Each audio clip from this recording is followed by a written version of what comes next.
हिंदुस्तान की सरजमी पर जब शहंशाह अकबर का राज था, तो आगरा की गलियां सिर्फ व्यापार और कला से ही नहीं, बल्कि न्याय और अन्याय की अनगिनत कहानियों से भी गूंजती थी। बादशाह का दरबार न्याय का मंदिर था, लेकिन उस मंदिर की सीढ़ियों तक पहुंचना हर किसी के लिए आसान नहीं था। और जब अन्याय करने वाला शब्दों का जादूगर हो, तो इंसाफ की राह और भी मुश्किल हो जाती है। ये कहानी है एक ऐसे ही शब्दों के बाजीगर की, और उस बाजीगर को उसी के खेल में मात देने वाले बीरबल की।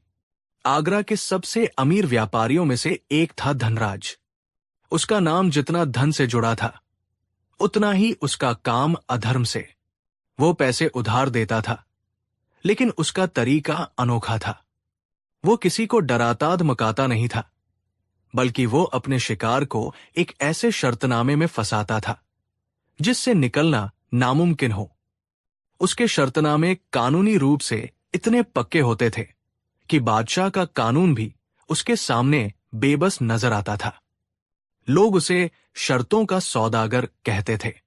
और इस कहानी का दूसरा पात्र है हरिदास, एक सीधा सादा मेहनती कुम्हार, अपनी कला में माहिर लेकिन दुनियादारी में कच्चा। हरिदास अपनी बेटी की शादी धूमधाम से करना चाहता था और अपने छोटे से कारोबार को बढ़ाना चाहता था। उसे कुछ पैसों की सख्त जरूरत थी।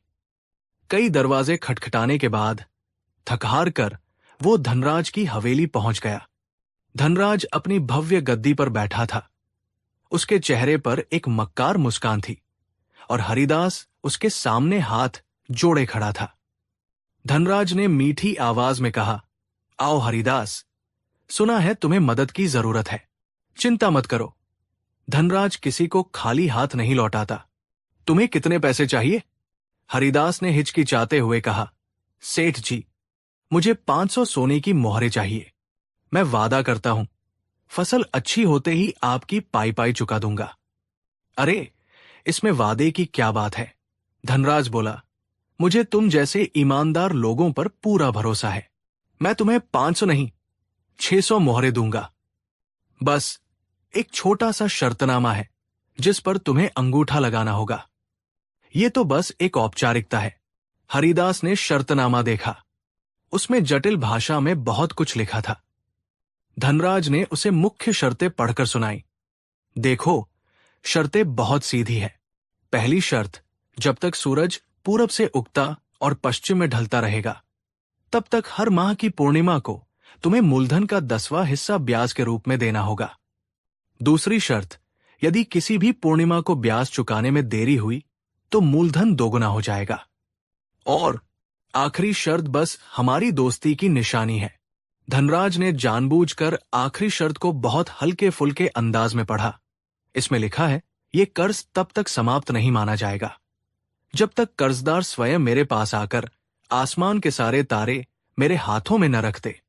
ये कहकर वो जोर से हंसा।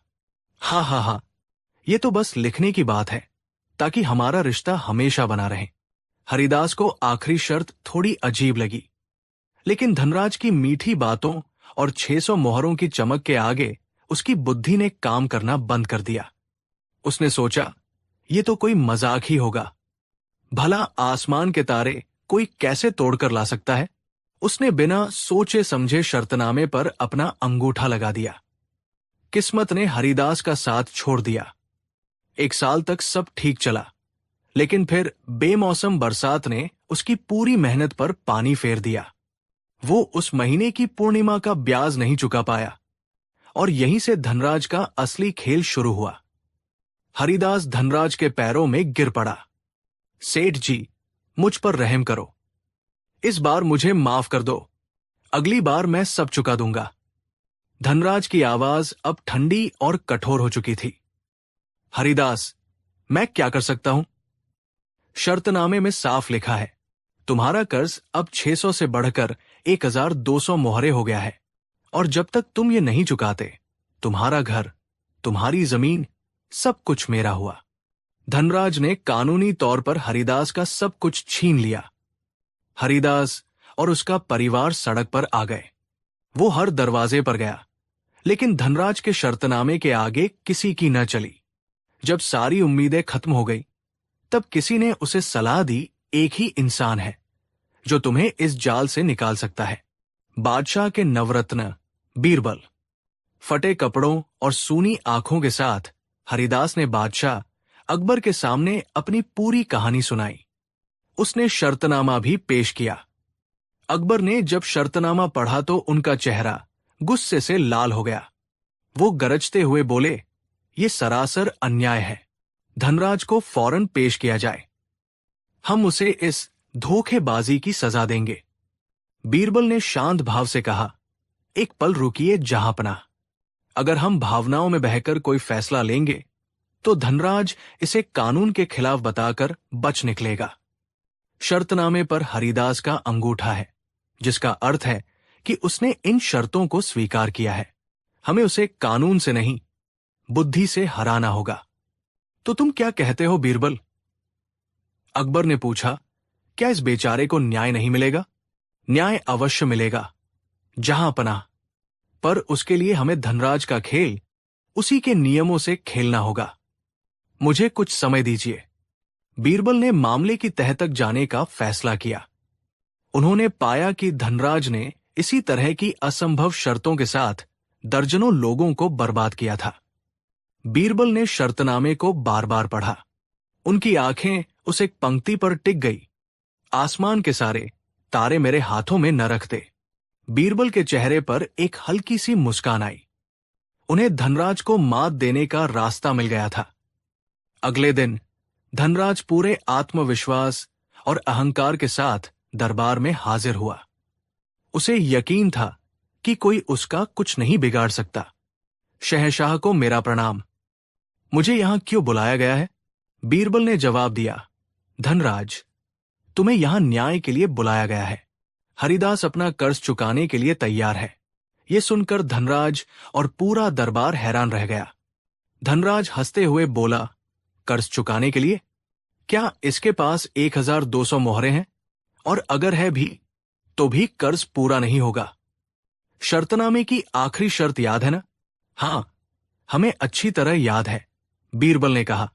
और हरिदास वो शर्त पूरी करने के लिए भी तैयार है। वो आज तुम्हारे हाथों में आसमान के सारे तारे रखने आया है। अब पूरा दरबार सन्न था। अकबर भी हैरानी से बीरबल को देख रहे थे। ये कैसे मुमकिन था? धनराज का अहंकार चरम पर था। उसे लगा बीरबल पागल हो गए हैं। उसने व्यंग्य से कहा, अच्छा, कहाँ है वो तारे? लाओ, मैं भी तो देखूं। बीरबल ने शांत भाव से कहा, सब्र करो धनराज, सब्र। जहांपनाह, न्याय की प्रक्रिया को पूरा करने के लिए मेरी कुछ विनतियां हैं। पहली विनती, दरबार की सारी मशालें बुझा दी जाएं और पर्दों से अंधेरा कर दिया जाए। दूसरी विनती, दरबार के बीचों बीच पानी से भरा एक बड़ा सा पात्र रखा जाए। किसी को कुछ समझ नहीं आ रहा था, लेकिन बादशाह के हुक्म पर सब कुछ वैसा ही किया गया। पूरा दरबार घने अंधेरे में डूब गया। बस बादशाह के सिंहासन के पास एक छोटी सी मशाल जल रही थी। बीच में पानी का एक बड़ा सा पात्र रखा था, जिसका पानी अंधेरे में शांत और काला दिख रहा था। माहौल रहस्यमयी हो गया था। सबकी सांसें रुकी हुई थी। बीरबल ने हरिदास का हाथ पकड़कर उसे आगे किया और धनराज से कहा, धनराज, आगे आओ और पानी के इस पात्र के पास खड़े हो। जाओ। धनराज थोड़ा झिझकता हुआ आगे बढ़ा। बीरबल ने अपनी आवाज में गंभीरता लाते हुए पूछा, धनराज, तुम्हारा शर्तनामा कहता है कि कर्जदार को आसमान के सारे तारे तुम्हारे हाथों में रखने होंगे। यही लिखा है ना? धनराज ने कहा, हां, बिल्कुल यही लिखा है, और ये नामुमकिन है। नामुमकिन कुछ नहीं होता, धनराज। बीरबल बोले, अब अपनी आंखें खोलो और इस पात्र के अंदर देखो। बीरबल ने एक सेवक को इशारा किया और वो अकेली जलती मशाल को पानी के उस पात्र के ठीक ऊपर ले आया। और फिर जो हुआ उसे देखकर पूरे दरबार की आंखें फटी की फटी रह गई। जैसे ही मशाल की रोशनी पानी की शांत सतह पर पड़ी, उस पानी में हजारों लाखों चमकीले प्रतिबिंब छोटे छोटे सितारों की तरह टिमटिमाने लगे। अंधेरे दरबार में वो पात्र ऐसा लग रहा था मानो किसी ने सचमुच आकाशगंगा को उसमें उतार दिया हो।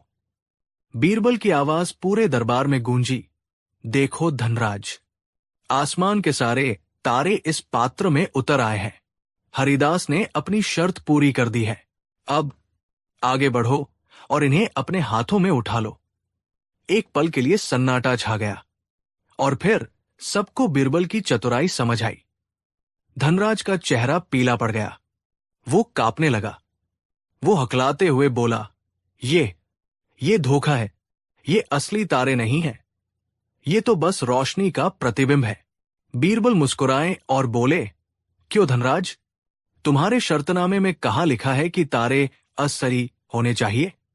उसमें तो सिर्फ आसमान के तारे लिखा है, और जब आसमान के तारे पानी में दिखते हैं तो वे भी तो आसमान के ही तारे कहलाते हैं। हमने तुम्हारी शर्त शब्दशः पूरी की है, अब तुम्हारी बारी है, इन्हें अपने हाथों में उठाकर स्वीकार करो। अब धनराज बुरी तरह फंस चुका था।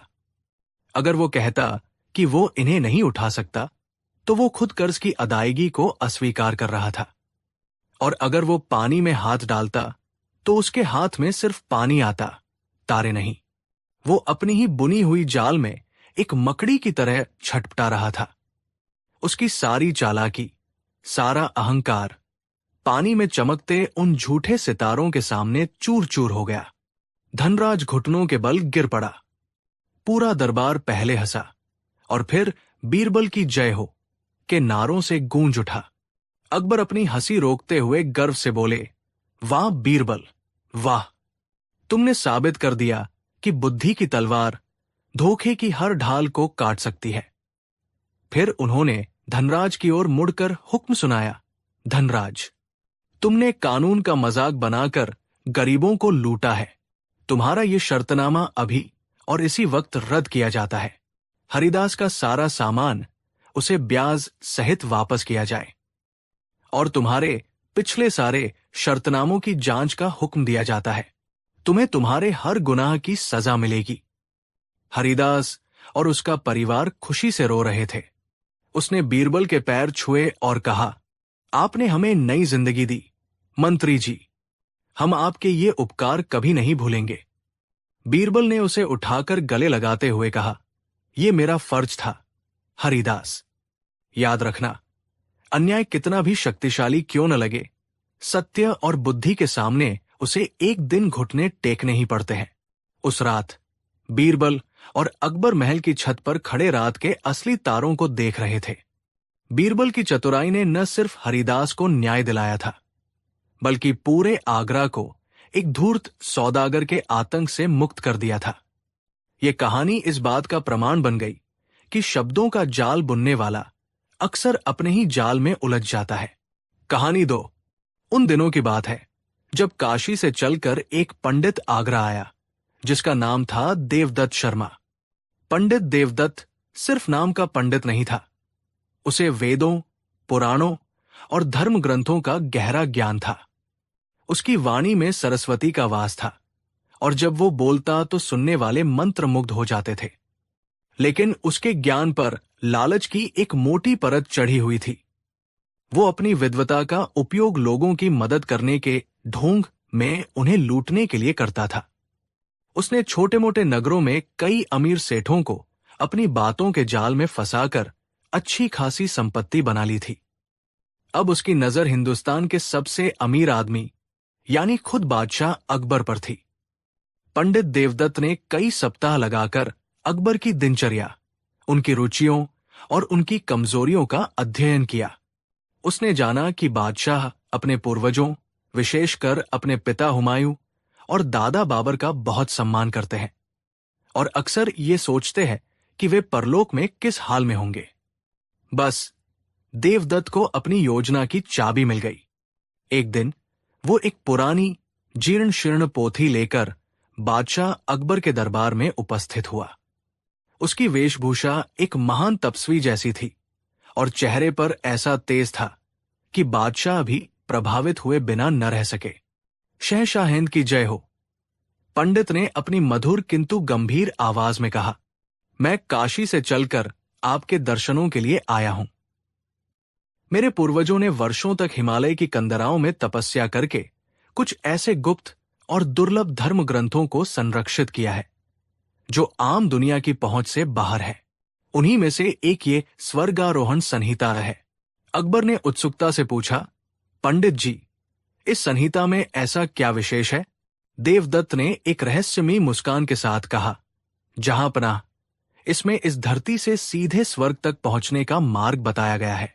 एक ऐसा गुप्त अनुष्ठान, एक ऐसी विधि जिससे न केवल आप जीवित रहते हुए अपने पूर्वजों से भेंट कर सकते हैं, बल्कि अपने लिए स्वर्ग में एक स्थायी स्थान भी सुनिश्चित कर सकते हैं।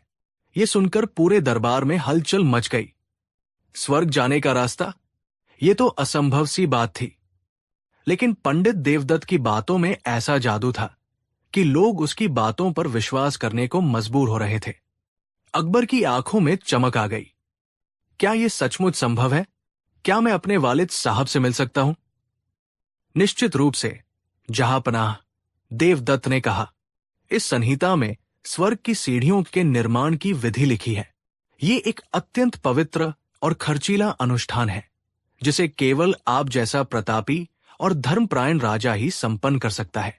इन सीढ़ियों के निर्माण के लिए विशेष लकड़ियां, दुर्लभ रत्न और हजारों सोने की मोहरों से पवित्र की गई सामग्री की आवश्यकता होगी। ये अनुष्ठान पूरी तरह गुप्त रखना होगा, अन्यथा इसकी पवित्रता भंग हो जाएगी।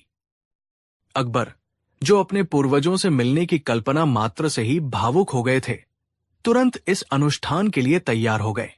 उन्होंने शाही खजाने का मुंह पंडित देवदत्त के लिए खोल दिया। ये सब देखकर दरबार में मौजूद बीरबल के माथे पर चिंता की लकीरें उभर आई। वो पंडित देवदत्त की चिकनी चुपड़ी बातों और उसकी आंखों में छिपे लालच को साफ देख पा रहे थे। उन्होंने महसूस कर लिया था कि ये कोई धार्मिक अनुष्ठान नहीं, बल्कि शाही खजाने को लूटने की एक बहुत बड़ी साजिश है। दरबार के बाद बीरबल ने अकेले में अकबर से बात करने की कोशिश की।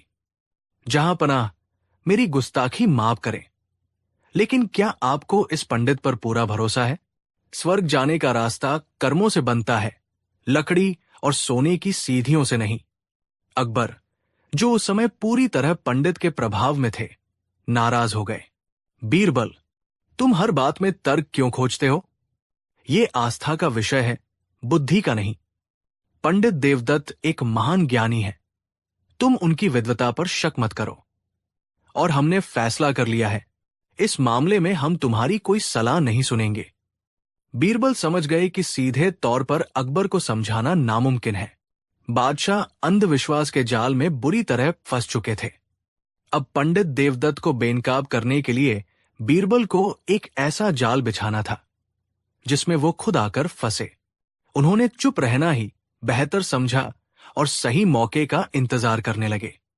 अगले कुछ हफ्तों में पंडित देवदत्त ने शाही खजाने से हजारों सोने की मोहरें, चंदन की कीमती लकड़ियां, नवरत्न और न जाने कितनी बहुमूल्य सामग्रियां अनुष्ठान के नाम पर निकलवा ली। उसने शहर के बाहर यमुना नदी के किनारे एक सुनसान जगह पर निर्माण कार्य शुरू करवाया।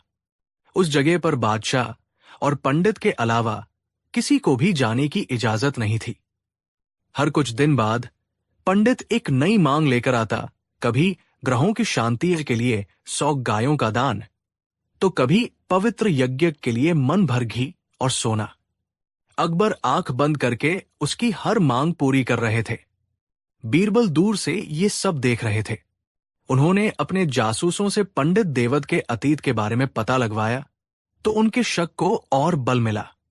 पता चला कि ये पंडित पहले भी कई नगरों में इसी तरह के छोटे मोटे ढोंग करके लोगों को ठग चुका था। धीरे धीरे 2 महीने बीत गए। स्वर्ग की सीढ़ियों का निर्माण बस एक दिखावा था। वहां लकड़ियों का एक अधूरा और बेढंगा ढांचा खड़ा था। जब भी अकबर निर्माण की प्रगति के बारे में पूछते तो पंडित कोई न कोई बहाना बना देता। जहांपनाह, अभी शुभ मुहूर्त नहीं है, या देवताओं को प्रसन्न करने के लिए एक और महायज्ञ करना होगा। बीरबल समझ गए कि अब पानी सिर से ऊपर जा रहा है। उन्होंने अपनी अंतिम और सबसे बड़ी योजना पर काम करना शुरू कर दिया। एक सुबह बीरबल दरबार में नहीं आए। पता चला कि उन्हें अपनी बीमार मां को देखने के लिए तत्काल अपने गांव जाना पड़ा है और उन्हें लौटने में कुछ सप्ताह लग सकते हैं। अकबर ने उन्हें जाने की इजाजत दे दी। पंडित देवद मन ही मन बहुत खुश हुआ। उसका सबसे बड़ा कांटा रास्ते से हट चुका था। बीरबल अपने गांव नहीं गए। वे आगरा के पास ही एक सराय में भेष बदलकर रुक गए। उन्होंने अपने सबसे भरोसेमंद सेवकों को 2 महत्वपूर्ण काम सौंपे। पहला, यमुना किनारे चल रहे निर्माण स्थल पर नजर रखना। दूसरा, शहर में एक ऐसे वृद्ध व्यक्ति को खोजना जिसकी दाढ़ी बढ़ी हुई हो, चेहरे पर तेज हो, लेकिन वो बहुत गरीब और बेसहारा हो। कुछ दिनों की तलाश के बाद बीरबल के सेवकों को एक ऐसा ही व्यक्ति मिला। वह एक बूढ़ा लकड़हारा था जो एकाकी जीवन जी रहा था। बीरबल उससे मिले, उसे अच्छा भोजन कराया, नए वस्त्र दिए और उसे अपनी योजना समझाई। बूढ़े लकड़हारे को सोने की 100 मोहरों का लालच दिया गया और वो बीरबल की मदद करने के लिए तैयार हो गया। लगभग 1 महीने बाद पंडित देवद ने घोषणा की कि स्वर्ग की सीढ़ियों का निर्माण अब अंतिम चरण में है और पूर्णिमा की रात को बादशाह स्वर्गारोहण के लिए पहला कदम रख सकते हैं। अकबर की खुशी का ठिकाना न रहा। उन्होंने पूरे आगरा में गुप्त रूप से उत्सव की तैयारी का आदेश दिया। ठीक उसी समय बीरबल भी अपनी योजना के साथ तैयार थे। पूर्णिमा की रात आई। यमुना का किनारा हजारों दियों से जगमगा रहा था। एक तरफ लकड़ियों का अधूरा ढांचा खड़ा था जिसे स्वर्ग की सीढ़ियां बताया जा रहा था। उसके पास ही एक बहुत बड़ा हवन कुंड बनाया गया था जिसमें आग धधक रही थी। पंडित देवदत्त ने अकबर को समझाया कि स्वर्गारोहण से पहले इस पवित्र अग्नि की परिक्रमा करना आवश्यक है। बादशाह अकबर रेशमी वस्त्र और जवाहरात पहने हुए पूरे शाही ठाट-बाट के साथ वहां पहुंचे। उनके चेहरे पर एक अद्भुत शांति और उत्साह था। पंडित देवदत्त मंत्रों का उच्चारण कर रहा था। माहौल अत्यंत गंभीर और रहस्यमय बना हुआ था। जैसे ही अकबर ने स्वर्ग की सीढ़ी पर अपना पहला कदम रखने के लिए पैर बढ़ाया, अचानक दूर से किसी के चिल्लाने की आवाज आई, रुकिए जहांपना, रुक जाइए। सबने मुड़कर देखा। बीरबल अस्त व्यस्त हालत में दौड़ते हुए आ रहे थे। उनके कपड़ों पर धूल लगी थी, बाल बिखरे हुए थे और सांसें फूली हुई थी। उन्हें इस तरह अचानक देखकर अकबर सहित सब लोग हैरान रह गए। अकबर ने क्रोधित होकर पूछा, बीरबल, तुम यहां और इस पवित्र अनुष्ठान में विघ्न डालने की तुम्हारी हिम्मत कैसे हुई? बीरबल ने हाफते हुए कहा, जहांपनाह, मुझे रोकिए मत। मैं बहुत जरूरी खबर लेकर आया हूं। सीधे स्वर्ग से दरबारियों में कानाफूसी शुरू हो गई। पंडित देवदत्त का चेहरा भी आश्चर्य से भर गया। ये तुम क्या कह रहे हो बीरबल? तुम्हारा दिमाग तो ठीक है? अकबर ने पूछा। बीरबल ने नाटकीय अंदाज में कहा, जहांपनाह, मैं बिल्कुल ठीक हूं। असल में जब मुझे पता चला कि आप स्वर्ग जाने की तैयारी कर रहे हैं, तो मैंने सोचा कि क्यों न मैं आपसे पहले वहां जाकर आपके रहने और स्वागत की सारी व्यवस्था देख आऊं। इसीलिए मैं इतने दिन दरबार से गायब था। अब पंडित देवदत्त को गुस्सा आ गया। मूर्खतापूर्ण बातें मत करो बीरबल। स्वर्ग जाने का एकमात्र रास्ता ये पवित्र सीढ़ियां है। तुम वहां कैसे पहुंच सकते हो? बीरबल ने मासूमियत से उत्तर दिया, अरे पंडित जी, आप तो ज्ञानी हैं। आपको पता नहीं कि आप जैसे सिद्ध पंडितों के बनाए हवन कुंड की अग्नि में इतनी शक्ति होती है कि वो पल भर में किसी को भी स्वर्ग पहुंचा सकती है। मैं तो बस पास के एक ऐसे ही हवन कुंड की ज्वाला में कूद गया और सीधे स्वर्ग पहुंच गया।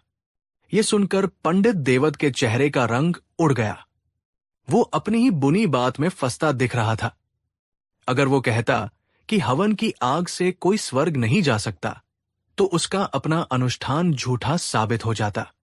अकबर ने उत्सुकता से पूछा, तो तुमने स्वर्ग में क्या देखा बीरबल? क्या तुम हमारे वालिद साहब और दादाजान से मिले? हाँ जहांपनाह, बिल्कुल मिला, बीरबल ने पूरे आत्मविश्वास से कहा। आपके पूर्वज वहां बहुत सुख और शांति से हैं।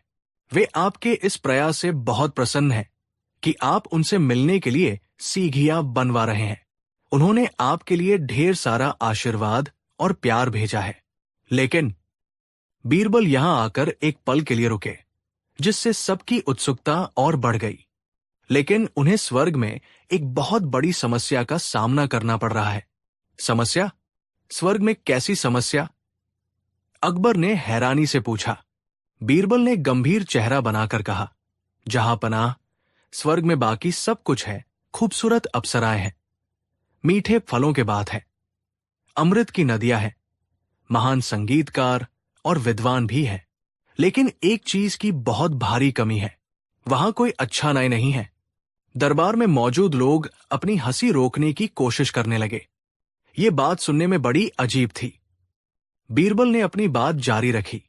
आपके वालिद साहब, हुमायूं और आपके दादा बाबर की दाढ़ियां बढ़कर बहुत लंबी और बेतरतीब हो गई है। वे बहुत परेशान हैं। उन्होंने मुझसे विशेष रूप से अनुरोध किया है कि जैसे ही मैं पृथ्वी पर वापस जाऊं, मैं फौरन हिंदुस्तान के सबसे अच्छे नाई को उनके पास स्वर्ग भेज दूं। ये कहकर बीरबल उस बूढ़े लकड़हारे की ओर मुड़े, जिसे उन्होंने पहले से तैयार कर रखा था। वो बूढ़ा व्यक्ति अब एक शाही नाई की वेशभूषा में था और उसके हाथ में नाई का सारा सामान था। अब बीरबल पंडित देवदत्त की ओर घूमे और बड़ी विनम्रता से बोले, पंडित जी, आप तो महान सिद्ध पुरुष हैं। आपने ही स्वर्ग जाने का ये मार्ग बनाया है। अब आप ही कृपा करके इस शाही नाई को स्वर्ग पहुंचाने की विधि बताइए। आपके इस पवित्र हवन कुंड से बेहतर और तेज रास्ता तो कोई हो ही नहीं सकता। हम सब यही हैं। आप कृपया इस नाई को इस अग्नि के माध्यम से तुरंत स्वर्ग भेज दीजिए। अब पंडित देवदत्त की हालत देखने लायक थी। वो काटो तो खून नहीं वाली स्थिति में था। वो बुरी तरह फंस चुका था। अगर वो कहता कि आग में जलकर नाई मर जाएगा, स्वर्ग नहीं पहुंचेगा, तो उसका पूरा ढोंग और स्वर्ग की सीढ़ियों की कहानी झूठी साबित हो जाती। और अगर वह कहता, तो उसे एक निर्दोष व्यक्ति को जिंदा जलाना पड़ता, जो कि हत्या होती। वो कांपते हुए बोला, नहीं, ये ऐसे नहीं हो सकता। स्वर्ग भेजने की विधि अलग होती है। बीरबल ने उसे बीच में ही टोक दिया, क्यों नहीं हो सकता पंडित जी? अभी कुछ देर पहले तो मैं इसी विधि से होकर आया हूं। या फिर आप ये कहना चाहते हैं कि मैं झूठ बोल रहा हूं? अगर मैं झूठा हूं, तो इसका मतलब है कि स्वर्ग से कोई वापस नहीं आ सकता। और अगर कोई वापस नहीं आ सकता, तो आपके इस अनुष्ठान का क्या लाभ? और अगर मैं सच बोल रहा हूं, तो आपको ये काम करना ही होगा। बीरबल ने अपनी आवाज और बुलंद की। शायद इस नाई को रास्ता दिखाने के लिए किसी अनुभवी व्यक्ति की जरूरत पड़ेगी। आप इतने ज्ञानी हैं, इतने पवित्र हैं, क्यों न आप ही इस नाई को लेकर स्वयं स्वर्ग तक जाएं? आपके पूर्वजों की सेवा करने का इससे अच्छा मौका आपको कहां मिलेगा? चलिए, हम सब मिलकर आपको और इस नाई को इस पवित्र अग्नि में प्रवेश कराते हैं, ताकि आप दोनों सीधे स्वर्ग पहुंच सकें। ये सुनते ही पंडित देवदत्त का सारा धैर्य जवाब दे गया। मौत को अपने सामने खड़ा देखकर उसका सारा ज्ञान और सारा ढोंग धुआं हो गया। वो जमीन पर गिर पड़ा और बादशाह अकबर के पैरों को पकड़कर फूट फूट कर रोने लगा। मुझे क्षमा कर दीजिए जहांपनाह, मुझे क्षमा कर दीजिए। वो गिड़गिड़ाया, ये सब झूठ है, धोखा है। स्वर्ग की कोई सीढ़ियां नहीं होती। मैं तो बस आपके धन के लालच में ये सब ढोंग कर रहा था। बीरबल सच कह रहे हैं। मैं एक पाखंडी और धोखेबाज हूं। उसका कबूलनामा सुनकर अकबर स्तब्ध रह गए। उन्हें अपनी आंखों और कानों पर विश्वास नहीं हो रहा था। जिस व्यक्ति को वे इतना बड़ा ज्ञानी और सिद्ध पुरुष समझ रहे थे, वो एक साधारण ठग निकला। उन्हें अपनी नासमझी पर बेहद गुस्सा और शर्मिंदगी महसूस हुई। बादशाह ने तुरंत सैनिकों को आदेश दिया कि पंडित देवदत्त को गिरफ्तार कर लिया जाए और उसने शाही खजाने से जितना भी धन और संपत्ति लूटी है, सब कुछ वसूल किया जाए। बाद में अकबर ने बीरबल को गले लगा लिया बीरबल, आज तुमने हमारी आंखें खोल दी। हम आस्था के नाम पर इतने अंधे हो गए थे कि सच और झूठ का फर्क ही भूल गए थे। अगर तुम न होते तो आज हम न केवल अपना पूरा खजाना गवा बैठते, बल्कि पूरी दुनिया में हंसी का पात्र भी बन जाते। बीरबल ने विनम्रता से सिर झुकाकर कहा, जहांपनाह, आस्था रखना अच्छी बात है, लेकिन अंधविश्वास इंसान को कमजोर बना देता है। सच्चा स्वर्ग कहीं और नहीं, बल्कि हमारे अच्छे कर्मों, न्याय और अपनी प्रजा की सेवा में ही है। उस दिन के बाद आगरा में यह कहानी हर किसी की जुबान पर थी कि कैसे बीरबल ने स्वर्ग से लौटकर एक लालची पंडित को उसी के बुने जाल में फंसाकर सबक सिखाया था। और स्वर्ग की सीढ़ियां हमेशा के लिए बीरबल की चतुराई और अकबर के न्याय की एक अमर कहानी बन गई। कहानी 3। ये उस दौर की बात है जब हिंदुस्तान पर शहंशाह जलालुद्दीन मोहम्मद अकबर का शासन था और उनकी राजधानी आगरा न केवल अपनी भव्यता के लिए बल्कि अपने न्याय के लिए भी पूरे विश्व में प्रसिद्ध थी। बादशाह अकबर न्यायप्रिय थे और उनके दरबार में हर फरियादी को इंसाफ मिलने की पूरी उम्मीद होती थी। लेकिन कभी कभी कुछ गुत्थियां इतनी उलझ जाती थी कि बादशाह का विवेक भी चकरा जाता। ऐसे ही पलों में सबकी निगाहें एक ही शख्स पर जाकर टिक जाती थी। अकबर के 9 रत्नों में सबसे चमकदार रत्न, उनके परम मित्र और सलाहकार बीरबल। ये कहानी भी एक ऐसी ही उलझी हुई गुत्थी की है जिसे सुलझाने के लिए बीरबल ने एक ऐसा मनोवैज्ञानिक प्रयोग किया जो इतिहास के पन्नों में हमेशा के लिए दर्ज हो गया। आगरा के मुख्य बाजार में सेठ हरिकिशन दास की एक बड़ी हवेली थी। हरिकिशन दास न केवल शहर के सबसे धनी व्यापारियों में से एक थे, बल्कि अपनी ईमानदारी और धर्मपरायणता के लिए भी जाने जाते थे। उन्होंने अपना पूरा जीवन मेहनत और सच्चाई के रास्ते पर चलकर बिताया था और अपार धन संपत्ति अर्जित की थी। उनकी सबसे बड़ी इच्छा थी कि वे अपनी कमाई के एक बड़े हिस्से से अपने गांव में एक भव्य शिव मंदिर का निर्माण करवाएं। इसी नेक काम के लिए उन्होंने वर्षों से सोने की मोहरें इकट्ठी की थी। ये मोहरें उन्होंने एक बड़े पीतल के घड़े में भरकर अपनी तिजोरी के सबसे भीतरी और सुरक्षित कक्ष में रखा था। उस घड़े में ठीक 1000 सोने की मोहरें थी, उनकी जीवन भर की साधना का फल। उस तिजोरी वाले कक्ष की सुरक्षा का जिम्मा सेठ जी ने बहुत भरोसेमंद लोगों को दे रखा था। उस कक्ष की एकमात्र चाबी खुद सेठ जी के पास रहती थी। उनके अलावा उस कक्ष के आसपास केवल 4 लोग ही जा सकते थे। 1, राम भरोसे उनका सबसे पुराना और वफादार मुनीम, जो पिछले 40 सालों से उनके साथ था और उनके हर लेन देन का हिसाब रखता था। 2, शंकर उनका मुख्य सेवक, जो पीढ़ियों से उनके परिवार की सेवा कर रहा था और सेठ जी की हर छोटी बड़ी जरूरत का ख्याल रखता था। 3, दीनानाथ उनका रसोइया, जो न सिर्फ स्वादिष्ट भोजन बनाता था बल्कि सेठ जी उसे अपने बेटे की तरह मानते थे। 4, बलवंत सिंह हवेली का मुख्य द्वारपाल और अंगरक्षक, जिसकी बहादुरी और ईमानदारी की कस्में खाई जाती थी। इन 4 के अलावा हवेली में कोई बाहरी व्यक्ति उस हिस्से तक पहुंच ही नहीं सकता था। सेठ जी को इन 4 पर अपनी जान से भी ज्यादा भरोसा था। एक सुबह जब सेठ हरिकिशन दास मंदिर के निर्माण के लिए कारीगरों को पहली किश्त देने के लिए अपनी तिजोरी के पास गए तो उनके पैरों तले जमीन खिसक गई। तिजोरी का ताला तो सही सलामत था, लेकिन जब उन्होंने उसे खोला तो अंदर रखा सोने का घड़ा गायब था। ये देखकर उनकी आंखों के आगे अंधेरा छा गया। ये सिर्फ सोने की मोहरों की चोरी नहीं थी, ये उनके विश्वास, उनके सपने और उनकी जीवन भर की भक्ति की चोरी थी। उन्होंने तुरंत हवेली के सारे दरवाजे बंद करवा दिए और उन 4 को बुलाया जिन पर उन्हें शक हो सकता था। मुनीम राम भरोसे, सेवक शंकर, रसोइया दीनानाथ और द्वारपाल बलवंत सिंह। उन्होंने 4 से सख्ती से पूछताछ की, रोए, गिड़गिड़ाए, लालच भी दिया, लेकिन 4 ने कसम खाकर कहा कि उन्होंने घड़ा नहीं चुराया है। वे सभी अपनी बेगुनाही का दावा कर रहे थे और सेठ जी के नुकसान पर घड़ियाली आंसू बहा रहे थे। मामला बड़ा पेचीदा था।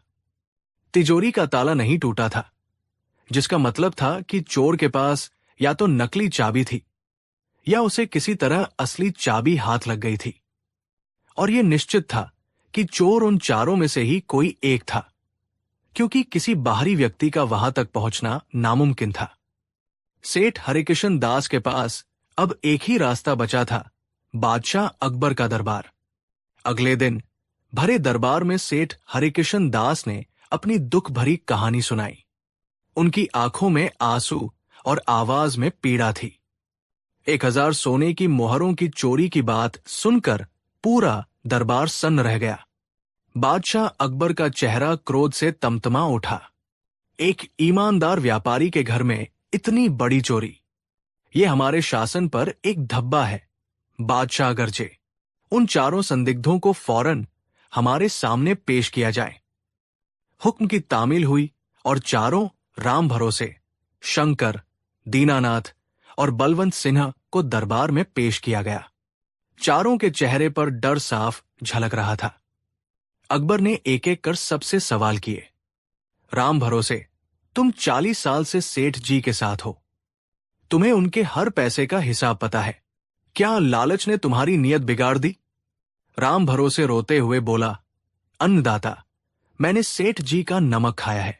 मैं ऐसा करने की सोच भी नहीं सकता। मैं बेगुनाह हूं। शंकर, तुम उनके सबसे करीबी सेवक हो, क्या तुमने भरोसे का गला घोंटा है? शंकर ने सिर झुकाकर कहा, जहां पनाह, मैं मर जाऊंगा लेकिन सेठ जी के साथ धोखा नहीं करूंगा। इसी तरह दीनानाथ और बलवंत सिंह ने भी अपनी बेगुनाही की कस्में खाई। समस्या यह थी कि किसी के भी खिलाफ कोई सबूत नहीं था। सभी के पास अपनी अपनी कहानियां थी और सभी एक दूसरे पर शक की उंगली उठा रहे थे, लेकिन कोई भी दावे के साथ कुछ नहीं कह पा रहा था। अकबर ने उन्हें डराया, धमकाया, इनाम का लालच दिया, लेकिन कोई नतीजा नहीं निकला। चोर बहुत शातिर था और उसने कोई सुराग नहीं छोड़ा था। थकहार कर बादशाह अकबर ने अपने सबसे बुद्धिमान सलाहकार की ओर देखा। बीरबल, अब ये गुत्थी तुम्हारे ही हवाले है। हमें न्याय चाहिए और सेठ जी का सोना वापस चाहिए।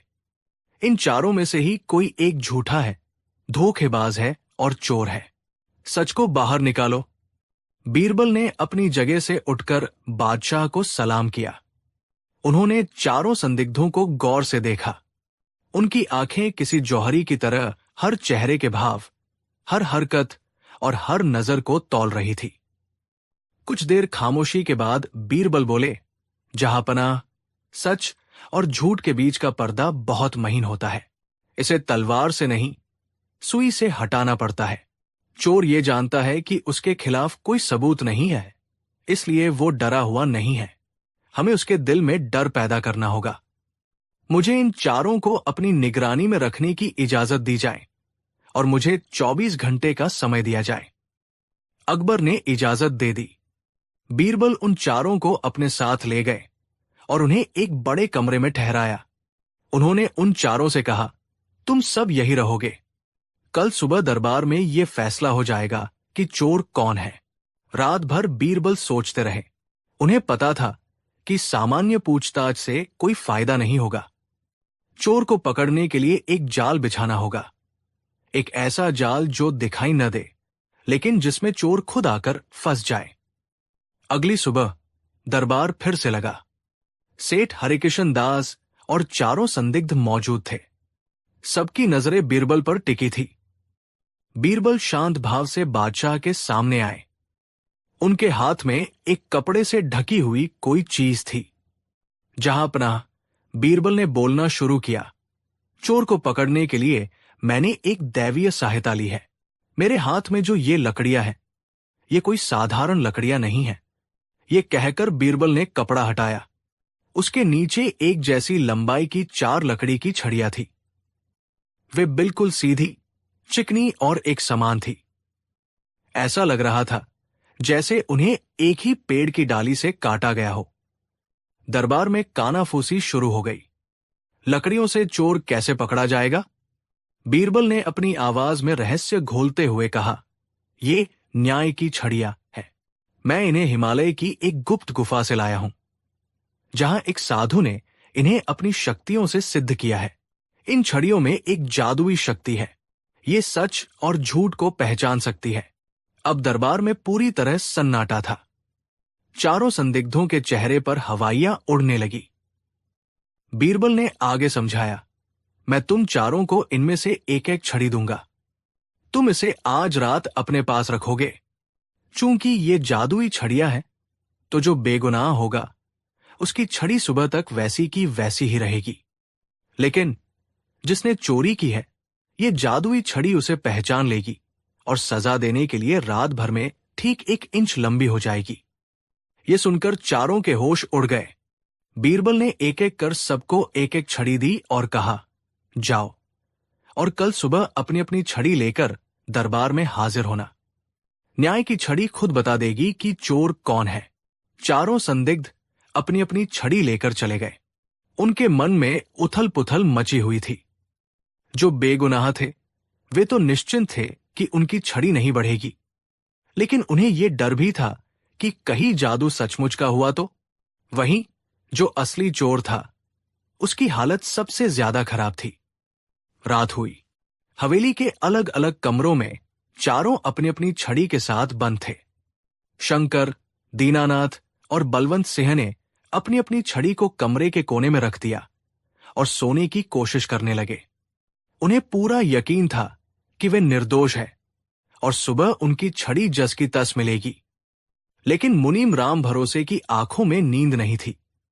वही असली चोर था। सेठ जी की 1000 मोहरों के लालच ने उसकी 40 साल की वफादारी को एक पल में मिटा दिया था। उसने एक दिन मौका पाकर सेठ जी की चाबी का मोम पर निशान ले लिया था और बाजार से नकली चाबी बनवा ली थी। एक रात जब सब सो रहे थे, उसने तिजोरी खोली और घड़ा निकालकर हवेली के पीछे अस्तबल में जमीन के नीचे गाड़ दिया था।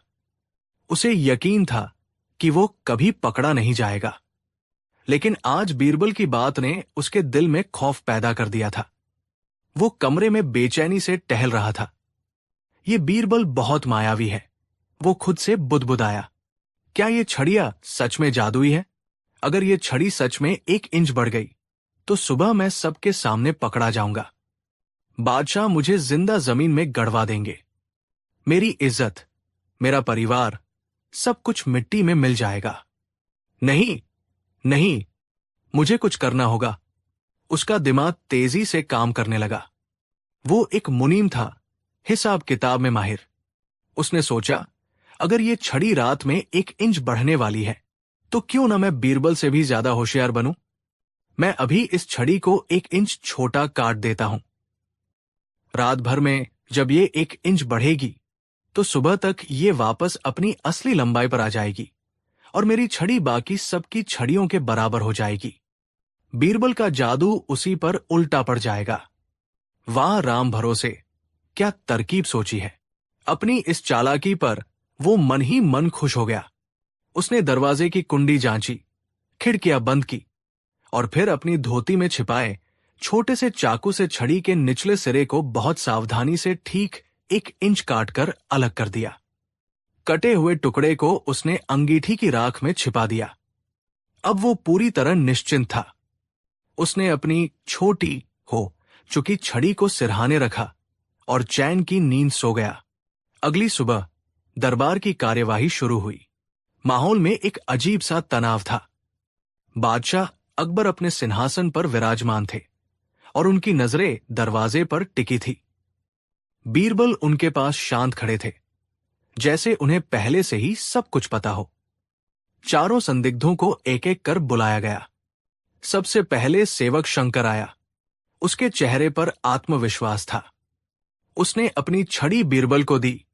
बीरबल ने उसे एक पैमाने के पास रखा। वो उतनी ही थी जितनी कल थी। फिर रसोइया दीनानाथ और द्वारपाल बलवंत सिंह आए। उनकी छड़ियां भी बिल्कुल वैसी ही थी।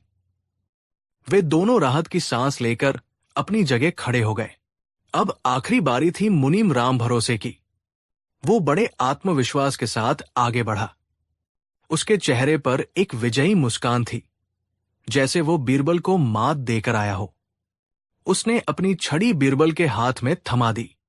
बीरबल ने उस छड़ी को हाथ में लिया और एक पल के लिए उसे घुमाकर देखा।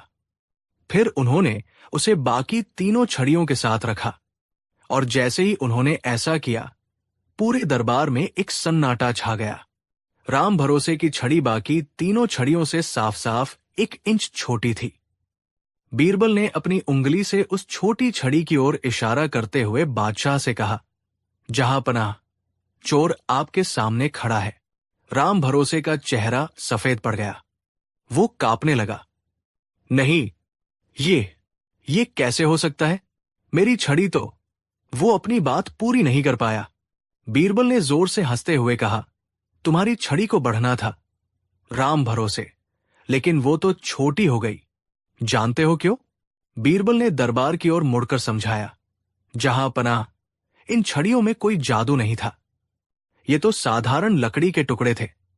जादू तो चोर के मन में बसे डर और अपराध बोध का था।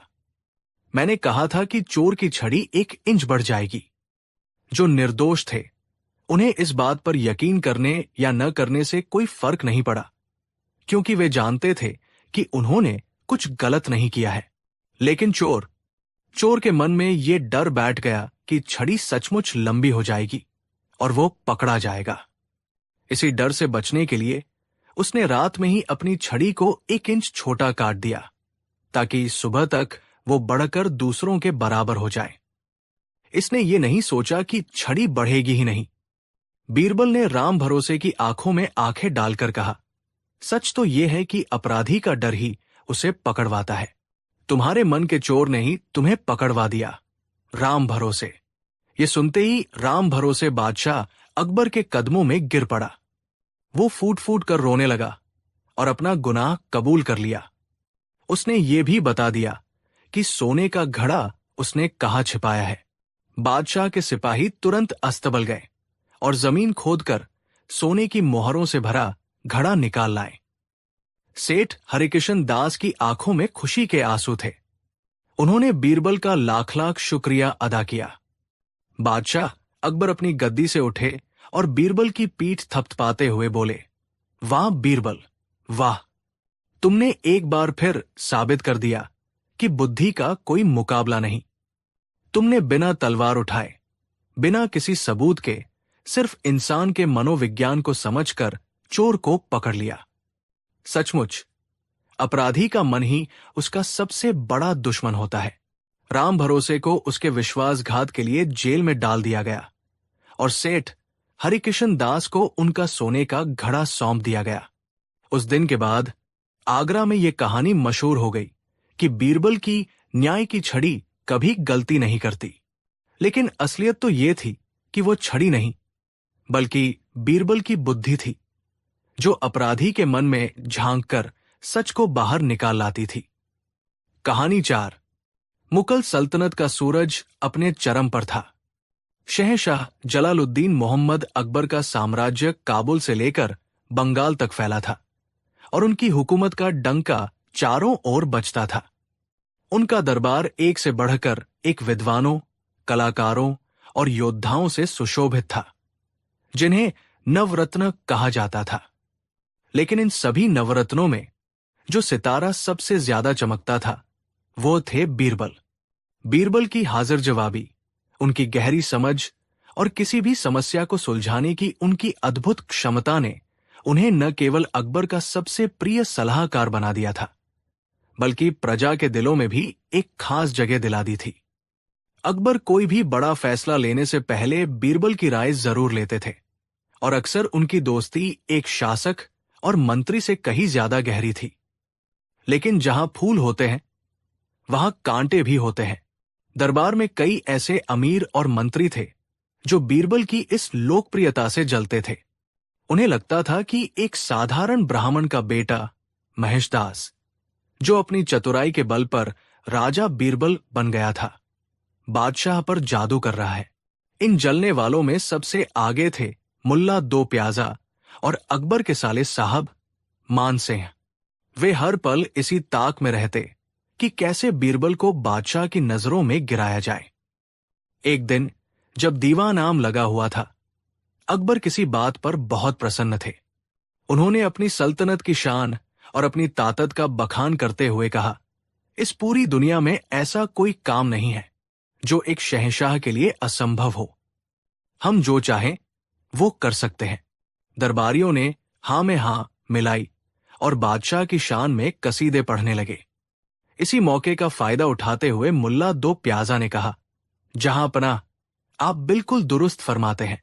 आपके लिए कुछ भी असंभव नहीं। लेकिन आपके इस नगीने बीरबल के बारे में क्या ख्याल है? क्या बीरबल भी हर काम कर सकते हैं? हमने सुना है कि उनकी बुद्धि के आगे कोई नहीं टिकता। ये एक सीधा सादा सवाल नहीं, बल्कि एक गहरा जाल था।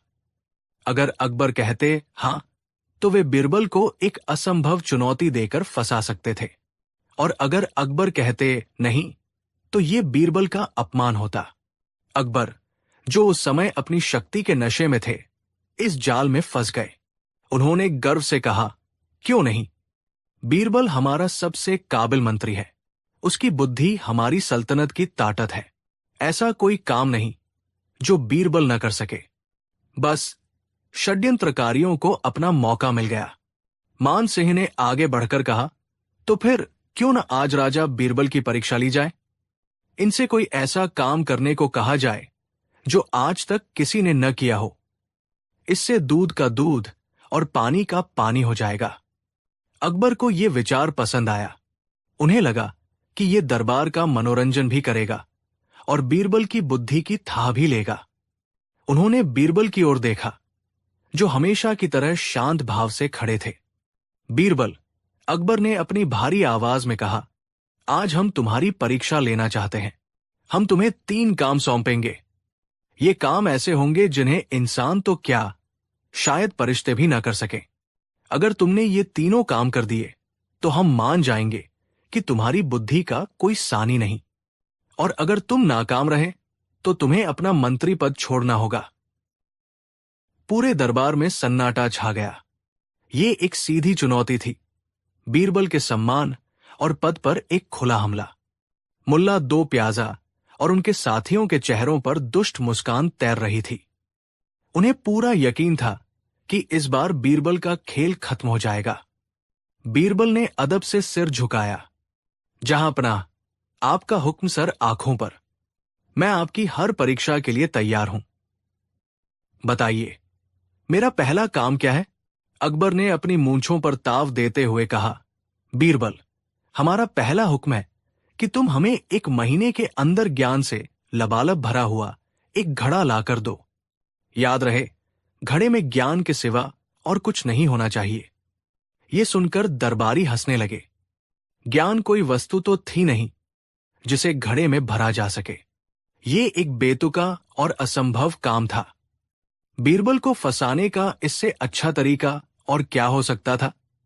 लेकिन बीरबल के चेहरे पर चिंता की एक लकीर तक नहीं आई। उन्होंने मुस्कुराकर कहा, जरूर, जहां पनाह, मुझे 1 महीने की मोहलत दी जाए। दरबार से निकलने के बाद बीरबल सीधे अपने घर नहीं गए, बल्कि शहर के बाहर एक किसान के खेत में पहुंचे। उन्होंने वहां कुम्हड़े, कद्दू की बेलें देखी, जिन पर छोटे छोटे फल लगे हुए थे। बीरबल ने एक बहुत ही छोटे से कुम्हड़े को चुना, जो अभी फूल से फल बन ही रहा था। उन्होंने बड़ी सावधानी से उस फल को बिना बेल से तोड़े एक संकरे मुंह वाले मिट्टी के घड़े के अंदर डाल दिया। फिर उन्होंने किसान को बुलाया और उसे कुछ सोने की मोहरें देते हुए कहा, देखो भाई, तुम्हें बस इस घड़े और इस बेल का खास ख्याल रखना है।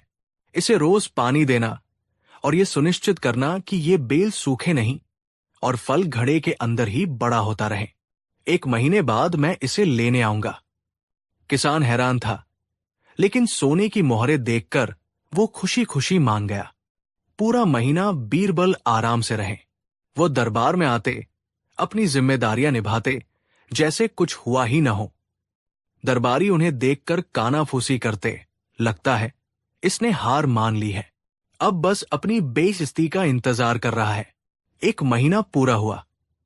फैसले का दिन आ गया। दीवान आम खचाखच भरा था। सबकी निगाहें बीरबल पर थी।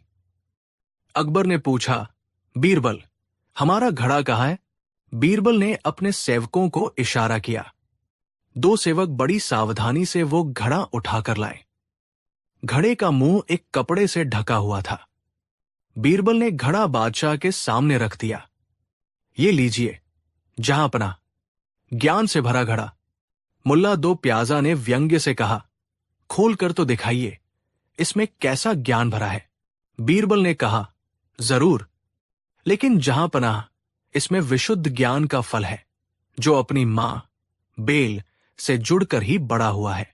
इस ज्ञान को पाने की एक शर्त है। आपको ये ज्ञान का फल घड़े से बाहर निकालना है, लेकिन घड़ा टूटना नहीं चाहिए। अकबर ने उत्सुकता से घड़े के अंदर झांका। उन्होंने देखा कि घड़े के अंदर एक विशाल कुम्हाड़ा फंसा हुआ है। वो इतना बड़ा हो चुका था कि घड़े के संकरे मुंह से उसे बाहर निकालना नामुमकिन था। अगर कुम्हाड़े को बाहर निकालना है तो घड़े को तोड़ना ही पड़ेगा। अकबर को सारी बात समझ में आ गई। बीरबल ने एक असंभव शर्त के जवाब में एक और असंभव शर्त रख दी थी। बीरबल ने विनम्रता से समझाया, जहांपनाह, ज्ञान भी इसी कुम्हाड़े की तरह है। इसे धैर्य और सही वातावरण में धीरे धीरे विकसित किया जाता है। इसे जबरदस्ती या तोड़फोड़ करके हासिल नहीं किया जा सकता। ये घड़ा इस बात का सबूत है कि सच्चा ज्ञान सीमाओं में नहीं बंधता और उसे पाने के लिए समझदारी की जरूरत होती है, ताकत की नहीं। अकबर बीरबल की इस चतुराई और गहरे संदेश से निशब्द हो गए। पूरा दरबार बीरबल की वाह वाह करने लगा। मुल्ला 2 प्याजा का मुंह देखने लायक था। अकबर अपनी पहली हार से तिलमिला गए थे। उन्होंने फैसला किया कि दूसरी चुनौती ऐसी होगी जिसमें बीरबल की कोई चतुराई काम नहीं आएगी। उन्होंने अपने सबसे प्रिय शिकारी कुत्ते शेरू को बुलाया, जिसकी पूंछ हमेशा गोल घूमी रहती थी। बीरबल, अकबर ने कहा, तुम्हारी दूसरी परीक्षा यह है कि तुम्हें इस कुत्ते की पूंछ को पूरी तरह से सीधा करना है। इसके लिए हम तुम्हें 1 हफ्ते का समय देते हैं। यह काम पहले वाले से भी ज्यादा मुश्किल था। किसी जानवर की प्राकृतिक बनावट को कैसे बदला जा सकता था? दरबारियों को लगा कि इस बार बीरबल की हार निश्चित है। बीरबल ने कुत्ते को लिया और अपने साथ ले गए। पहले 2-3 दिन बीरबल ने कुत्ते की पूंछ पर तेल से मालिश की और उसे लकड़ी की खपच्चियों से बांधकर सीधा रखने की कोशिश की। लेकिन जैसे ही वो खपच्चियां खोलते, पूंछ वापस घूमकर गोल हो जाती। ये देखकर बीरबल मुस्कुराए। वो समझ गए थे कि प्रकृति से लड़ना व्यर्थ है। 1 हफ्ते बाद बीरबल दरबार में हाजिर हुए। उनके हाथ में एक लंबी, पतली और खोखली नली पाइप थी। कुत्ता उनके साथ था। अकबर ने पूछा, बीरबल, क्या तुम शेरू की पूंछ सीधी कर पाए? बीरबल ने कहा, जी जहांपनाह, बिल्कुल कर दी है। आप खुद देख सकते हैं। ये कहकर बीरबल ने बड़ी सावधानी से कुत्ते की पूंछ को उस खोखली नली के अंदर डाल दिया। नली के अंदर पूंछ एकदम सीधी थी। ये देखिए, अन्नदाता, बीरबल ने कहा, पूंछ पूरी तरह से सीधी है। अकबर ने गुस्से में कहा, यह क्या मजाक है बीरबल? पूंछ नली के अंदर सीधी है, इसे बाहर निकालो। बीरबल ने मासूमियत से कहा, लेकिन जहांपनाह, जैसे ही मैं इसे बाहर निकालूंगा, ये फिर से टेढ़ी हो जाएगी। आपने पूंछ को सीधा करने के लिए कहा था, ये नहीं कहा था कि वो हमेशा सीधी रहनी चाहिए। बीरबल ने अपनी बात को आगे बढ़ाते हुए एक गहरा सबक दिया। जहांपनाह, इस कुत्ते की पूंछ की तरह ही कुछ लोगों का स्वभाव होता है। आप उन्हें कितनी भी देर दबाव में, डर में या किसी बाहरी आवरण में सीधा रखने की कोशिश कर लें, लेकिन जैसे ही मौका मिलता है, वे वापस अपने मूल स्वभाव पर आ जाते हैं। दुष्ट व्यक्ति को उपदेश देकर या मूर्ख को ज्ञान देकर बदलने की कोशिश करना कुत्ते की पूंछ को सीधा करने जैसा ही व्यर्थ प्रयास है। अकबर एक बार फिर बीरबल के ज्ञान के सामने निरुत्तर हो गए। उन्होंने न केवल एक असंभव काम को चतुराई से हल किया था, बल्कि उसके साथ जीवन का एक बड़ा दर्शन भी जोड़ दिया था। अकबर को अपनी गलती का एहसास हो रहा था। लेकिन उनका अहंकार अभी भी बाकी था। अब अकबर क्रोध और हताशा के मिले जुले भाव में थे। उन्होंने फैसला किया कि अब वो बीरबल को एक ऐसी चुनौती देंगे जिससे निकलना इंसान के बस में ही नहीं होगा। उन्होंने अपनी गद्दी पर तनकर बैठते हुए कहा, बीरबल, तुमने 2 परीक्षाएं अपनी चतुराई से पार कर ली, लेकिन अब तुम्हारी अंतिम और असली परीक्षा है। तुम्हारा तीसरा काम है स्वयं ईश्वर को हमारे सामने लाकर खड़ा करना, ताकि हम उन्हें अपनी आंखों से देख सकें। इसके लिए हम तुम्हें कोई समय सीमा नहीं देते, लेकिन जब तक तुम ये काम नहीं करते तब तक तुम दरबार में नहीं आ सकते। ये सुनकर पूरे दरबार में जैसे बिजली दौड़ गई। ये तो हद थी। ईश्वर को लाना, ये तो ईशनिंदा के बराबर था। मुल्ला 2 प्याजा और मान सिंह मन ही मन उछल पड़े। उन्होंने सोचा, अब फंसा ऊंट पहाड़ के नीचे, इस जाल से निकलना तो नामुमकिन है। बीरबल भी एक पल के लिए गंभीर हो गए, लेकिन फिर उनके चेहरे पर वही चिरपरिचित मुस्कान लौट आई। उन्होंने कहा, जहां पनाह, आपका हुक्म सर आंखों पर। मैं ईश्वर को लाने का प्रयास जरूर करूंगा, लेकिन मेरी भी 2 शर्तें हैं। कैसी शर्तें? अकबर ने पूछा। बीरबल ने कहा, पहली शर्त यह है कि जब मैं ईश्वर को लेकर आऊंगा तो आपको और पूरे दरबार को शहर के बाहर चलना होगा, उस जगह पर जो मैं चुनूंगा। और दूसरी शर्त यह है कि आपको अपने साथ सल्तनत का पूरा खजाना लेकर चलना होगा। ये बड़ी अजीब शर्तें थी, लेकिन अकबर मान गए। उन्हें लगा कि बीरबल बस समय बर्बाद कर रहा है। बीरबल कई दिनों तक गायब रहे। वो गांवों में घूमते रहे, लोगों से मिलते रहे। आखिरकार एक दिन उन्होंने बादशाह को संदेश भेजा कि वो ईश्वर को लाने के लिए तैयार हैं और उन्हें अमुक दिन अमुक समय पर यमुना नदी के किनारे पूरे दरबार और खजाने के साथ पहुंचने का कष्ट करें। निश्चित दिन पर बादशाह अकबर, उनके सभी मंत्री, दरबारी और सैनिक शहर के बाहर यमुना के किनारे इकट्ठा हुए। साथ में ऊंटों और हाथियों पर लदा हुआ सल्तनत का बेशुमार खजाना भी था। सबकी नजरें बीरबल को ढूंढ रही थी, जो कहीं नजर नहीं आ रहे थे। तभी बीरबल एक छोटे से लगभग 5-6 साल के बच्चे का हाथ पकड़े हुए भीड़ से निकले। बच्चे ने फटे पुराने कपड़े पहने थे और उसके हाथ में एक छोटा सा लोटा था।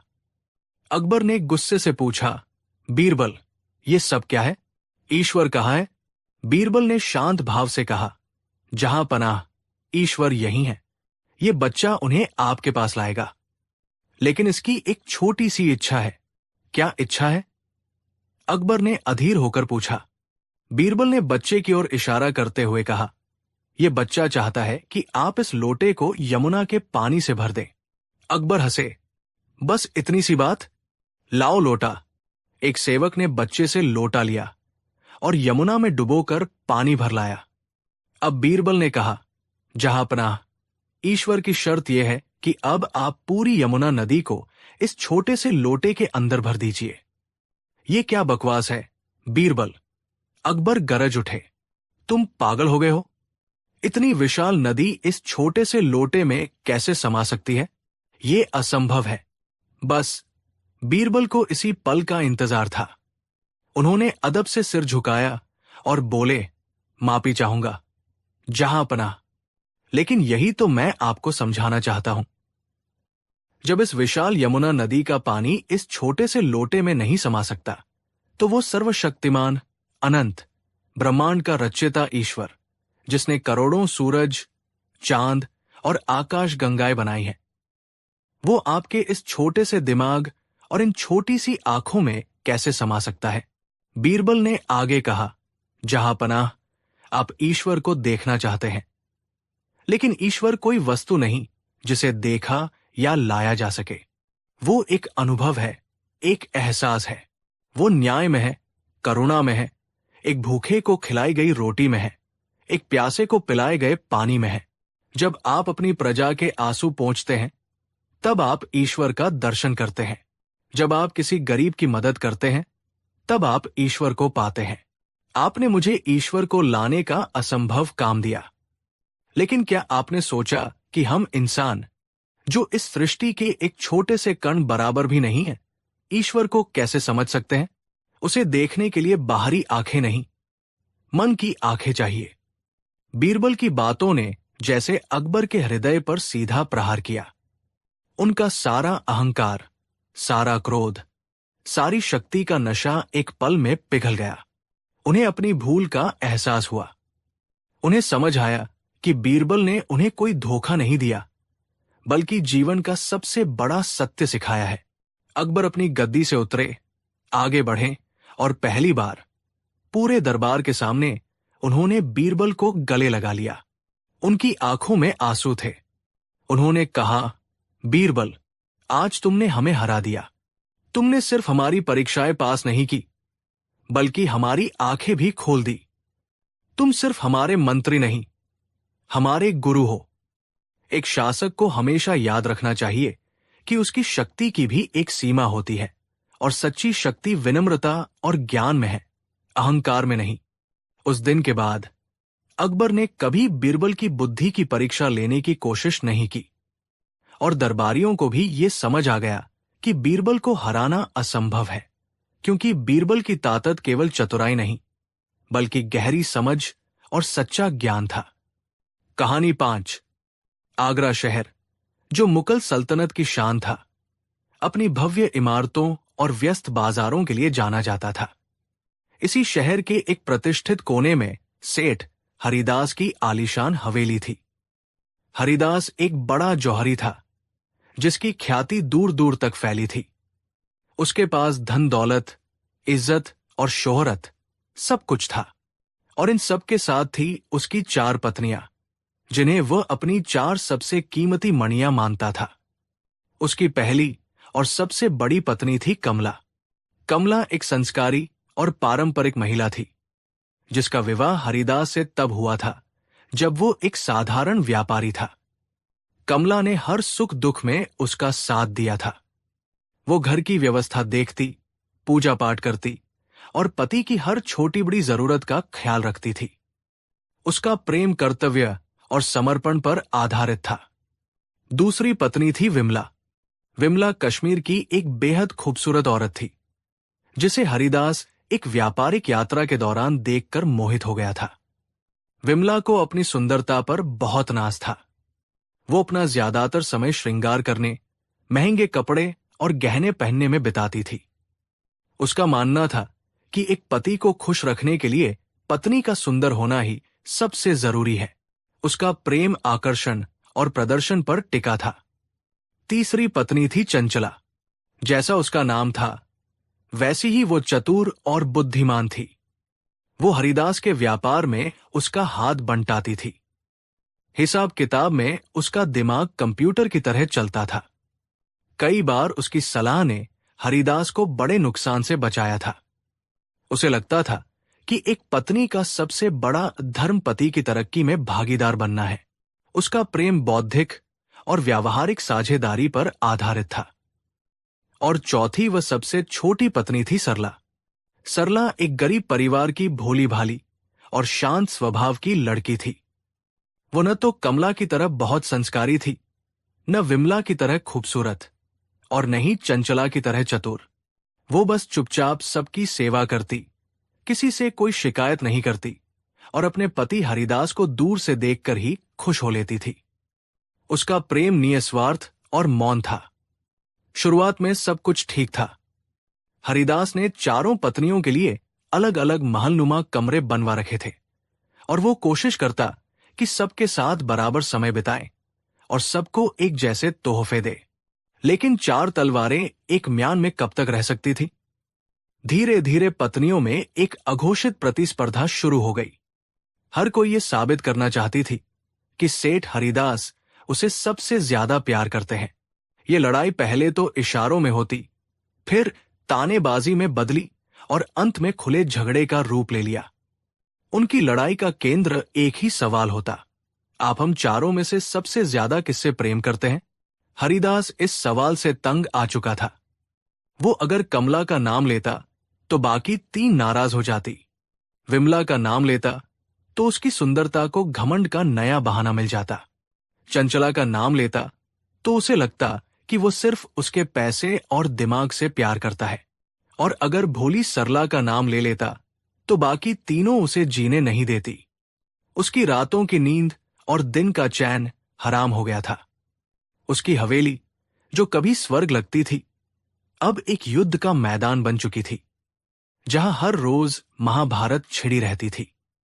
जब पानी सिर से ऊपर चला गया तो हरिदास ने एक हताश फैसला लिया। उसने फैसला किया कि वो इस मामले को सल्तनत की सबसे बड़ी अदालत यानी बादशाह अकबर के दरबार में ले जाएगा। अगले दिन दीवाना में जब बादशाह अकबर अपने नवरत्नों के साथ बैठे थे, तब सेठ हरिदास को पेश किया गया। उसकी आंखों के नीचे काले गड्ढे और चेहरे पर चिंता की लकीरें साफ दिख रही थी। कहो सेठ हरिदास, अकबर ने पूछा, तुम्हें देखकर लगता है कि तुम्हारा सारा व्यापार घाटे में चला गया है। क्या समस्या है? हरिदास ने हाथ जोड़कर कहा, अन्नदाता, मेरा व्यापार तो आपकी कृपा से फल फूल रहा है। मेरी समस्या व्यापार की नहीं, घर की है। ये सुनकर दरबारी मुस्कुराए। एक मंत्री ने कहा, घर की समस्या के लिए बादशाह का कीमती वक्त बर्बाद कर रहे हो। सेठ, अकबर ने मंत्री को चुप रहने का इशारा किया। नहीं, अपनी प्रजा की हर समस्या हमारी समस्या है। बताओ, क्या बात है? हरिदास ने हिचकिचाते हुए अपनी पूरी कहानी सुनाई। उसने बताया कि कैसे उसकी 4 पत्नियां हर रोज उससे एक ही सवाल पूछती है, और इस झगड़े ने उसका जीवन नर्क बना दिया है। वो चाहता है कि बादशाह खुद फैसला करें कि उन चारों में से कौन सर्वश्रेष्ठ है और किसका प्रेम सबसे सच्चा है, ताकि ये रोज रोज का झगड़ा खत्म हो। ये सुनकर पूरा दरबार ठहाकों से गूंज उठा। ये शायद सल्तनत के इतिहास का सबसे अजीब मुकदमा था। प्रेम को कोई कैसे तौल सकता था? अकबर भी मुस्कुराए, लेकिन उन्होंने हरिदास की परेशानी को समझा। उन्होंने हरिदास की 4 पत्नियों को दरबार में पेश करने का हुक्म दिया। 4 पत्नियां सज-धज कर दरबार में हाजिर हुई। अकबर ने पहली पत्नी कमला से पूछा, तुम कैसे कह सकती हो कि तुम अपने पति से सबसे ज्यादा प्रेम करती हो? कमला ने घूंघट की ओट से कहा, जहां पनाह, मैंने सेठ जी का साथ तब से दिया है जब उनके पास कुछ नहीं था।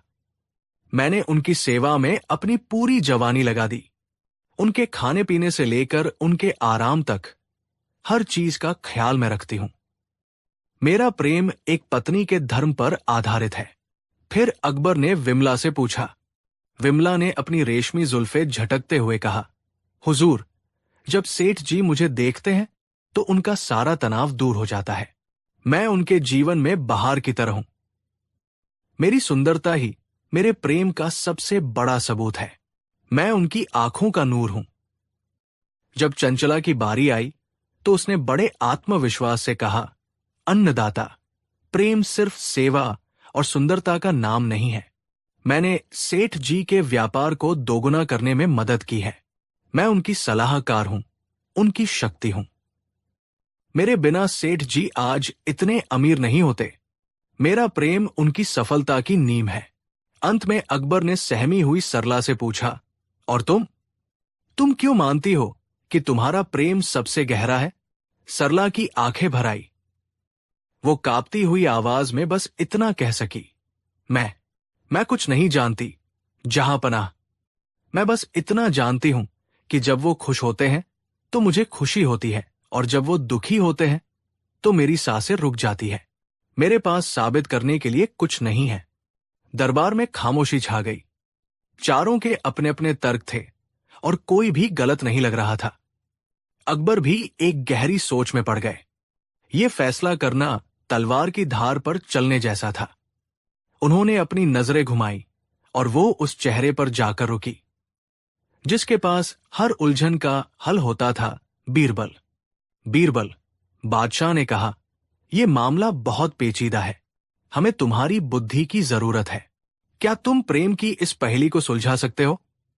सारे दरबारियों की नजरें अब बीरबल पर थी। बीरबल अपनी जगह से उठे, मुस्कुराए और बोले, जहां पनाह, प्रेम को शब्दों से नहीं, कर्मों से परखा जाता है। मुझे 1 सप्ताह का समय और इन चारों देवियों पर एक छोटा सा प्रयोग करने की अनुमति दी जाए। अकबर ने बीरबल को इजाजत दे दी। बीरबल ने शाही खजाने से 4 एक जैसी कीमती पोशाकें पहनी हुई गुड़िया मंगवाई। ये गुड़िया दिखने में हूबहू सेठ हरिदास जैसी बनाई गई थी, बस आकार में छोटी थी। बीरबल ने चारों पत्नियों को एक एक गुड़िया देते हुए कहा, देवियों, ये गुड़िया आपके पति सेठ हरिदास का प्रतीक है। अगले 1 सप्ताह तक आपको इस गुड़िया की देखभाल ठीक वैसे ही करनी है जैसे आप सेठ जी की करती है।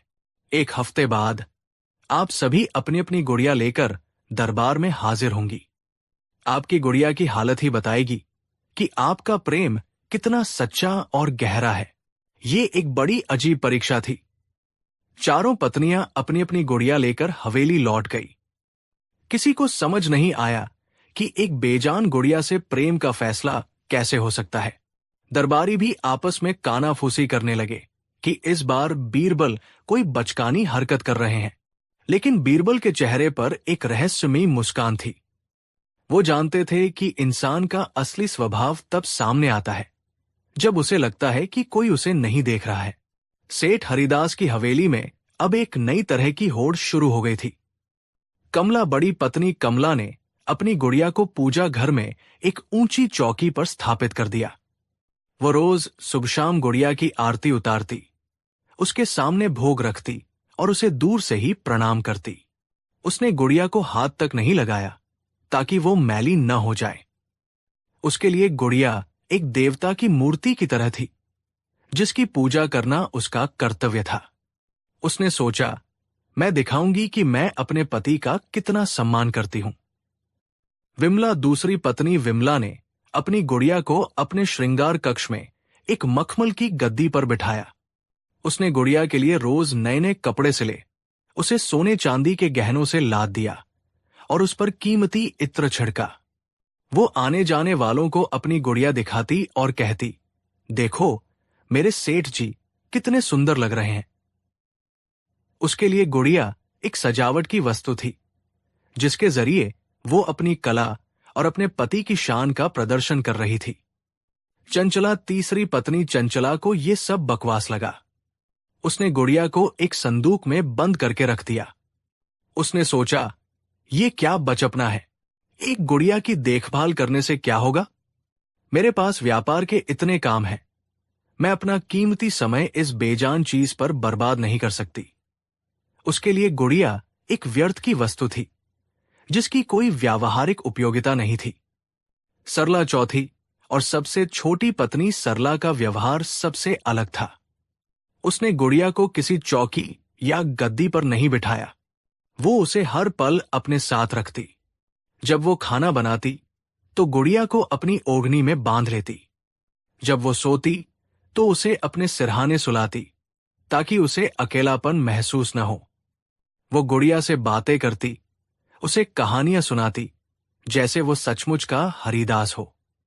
एक दिन गुड़िया को अपने सीने से लगाए हुए सरला के मन में एक ख्याल आया, अगर ये सच में मेरे स्वामी होते तो क्या इन्हें दर्द होता। ये जानने के लिए उसने एक सुई उठाई और बहुत धीरे से गुड़िया की उंगली में चुभाई।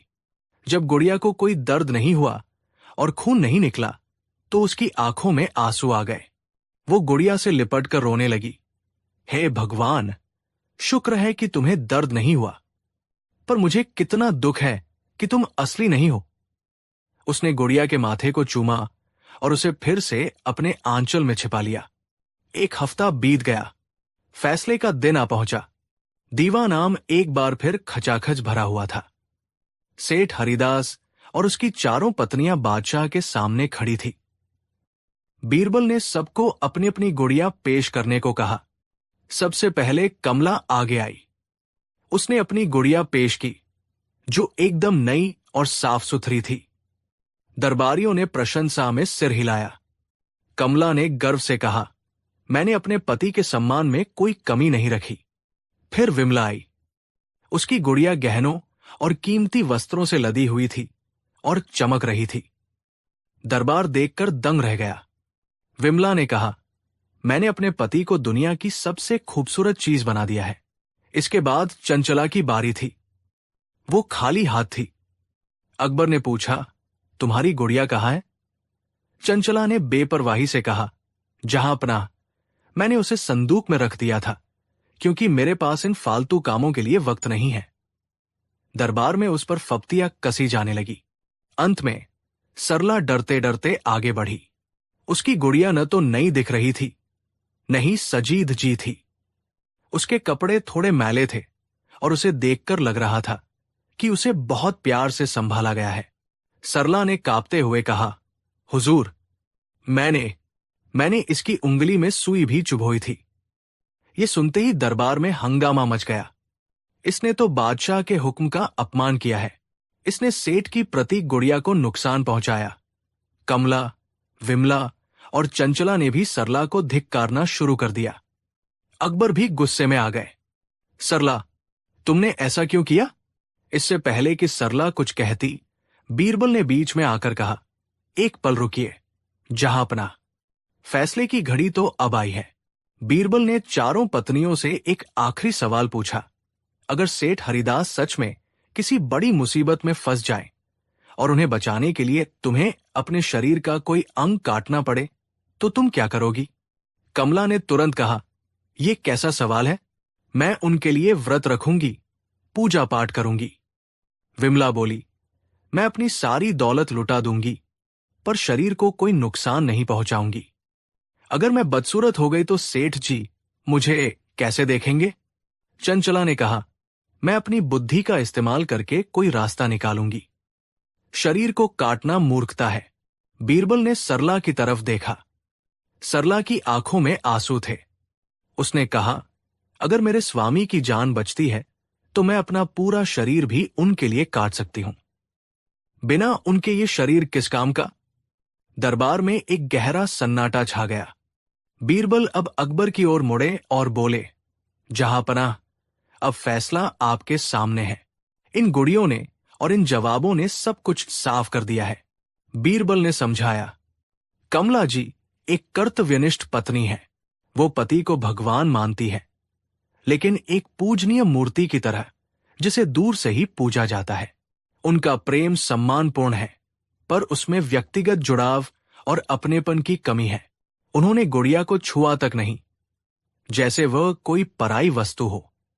विमला जी अपने पति से प्रेम करती है, लेकिन एक सुंदर वस्तु की तरह।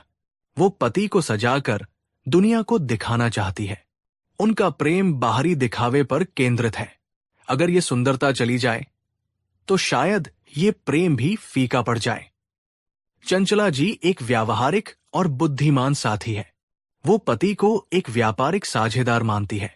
उनका प्रेम फायदे और नुकसान पर आधारित है। जब तक पति उपयोगी है, तब तक प्रेम है। उन्होंने गुड़िया को संदूक में बंद कर दिया, क्योंकि वो उनके लिए अनुपयोगी थी। बीरबल सरला के पास गए और उसकी गुड़िया को हाथ में लेकर बोले, और ये है सरला जी। इन्होंने गुड़िया को न तो देवता बनाया, न सजावट का सामान, न ही उसे बेकार समझा। इन्होंने उसे अपना पति माना, अपने जिगर का टुकड़ा। वो हर पल उसके साथ रही, उसकी देखभाल की। और सबसे बड़ी बात, जब उन्हें लगा कि उसे दर्द हो सकता है, तो ये जानने के लिए उन्होंने पहले खुद उसे परखने का जोखिम उठाया। ये वही करेगा जिसे सच में दूसरे के दर्द का एहसास होता है। उनका प्रेम निस्वार्थ है, जिसमें न कोई शर्त है, न कोई दिखावा। ये आत्मा का आत्मा से जुड़ाव है। सेठ हरिदास की आंखों से आंसुओं की धारा बह निकली। आज उसे समझ आया था कि सरला का मौन प्रेम बाकी तीनों के मुखर प्रेम से कहीं ज्यादा गहरा और सच्चा था। अकबर अपनी गद्दी से उठे और बीरबल की पीठ थपथपाई। वाह बीरबल, तुमने आज सिर्फ एक पारिवारिक झगड़ा नहीं सुलझाया, बल्कि प्रेम का असली अर्थ समझा दिया है। प्रेम कर्तव्य, सुंदरता या उपयोगिता का मोहताज नहीं होता। सच्चा प्रेम तो निस्वार्थ देखभाल, सहानुभूति और समर्पण का नाम है। अकबर ने फैसला सुनाया, सेठ हरिदास, तुम्हारी चारों पत्नियां अपनी अपनी जगह सही है, लेकिन सच्ची प्रेमिका और अर्धांगिनी सरला ही है। आज से तुम्हारी ये जिम्मेदारी है कि तुम सरला को वो सम्मान दो जिसकी वो हकदार है, और बाकी तीनों को भी सिखाऊं कि प्रेम का असली मतलब क्या होता है। सेठ हरिदास ने बादशाह और बीरबल का शुक्रिया अदा किया। उस दिन के बाद उसकी हवेली में झगड़े बंद हो गए। उसने सरला को सबसे ज्यादा सम्मान दिया और धीरे धीरे कमला, विमला और चंचला ने भी सरला के निस्वार्थ प्रेम से सीखा और एक बेहतर इंसान बनी। और इस तरह बीरबल ने अपनी बुद्धि से न केवल एक घर को टूटने से बचाया, बल्कि दुनिया को प्रेम की सच्ची परिभाषा भी सिखा दी। कहानी 6।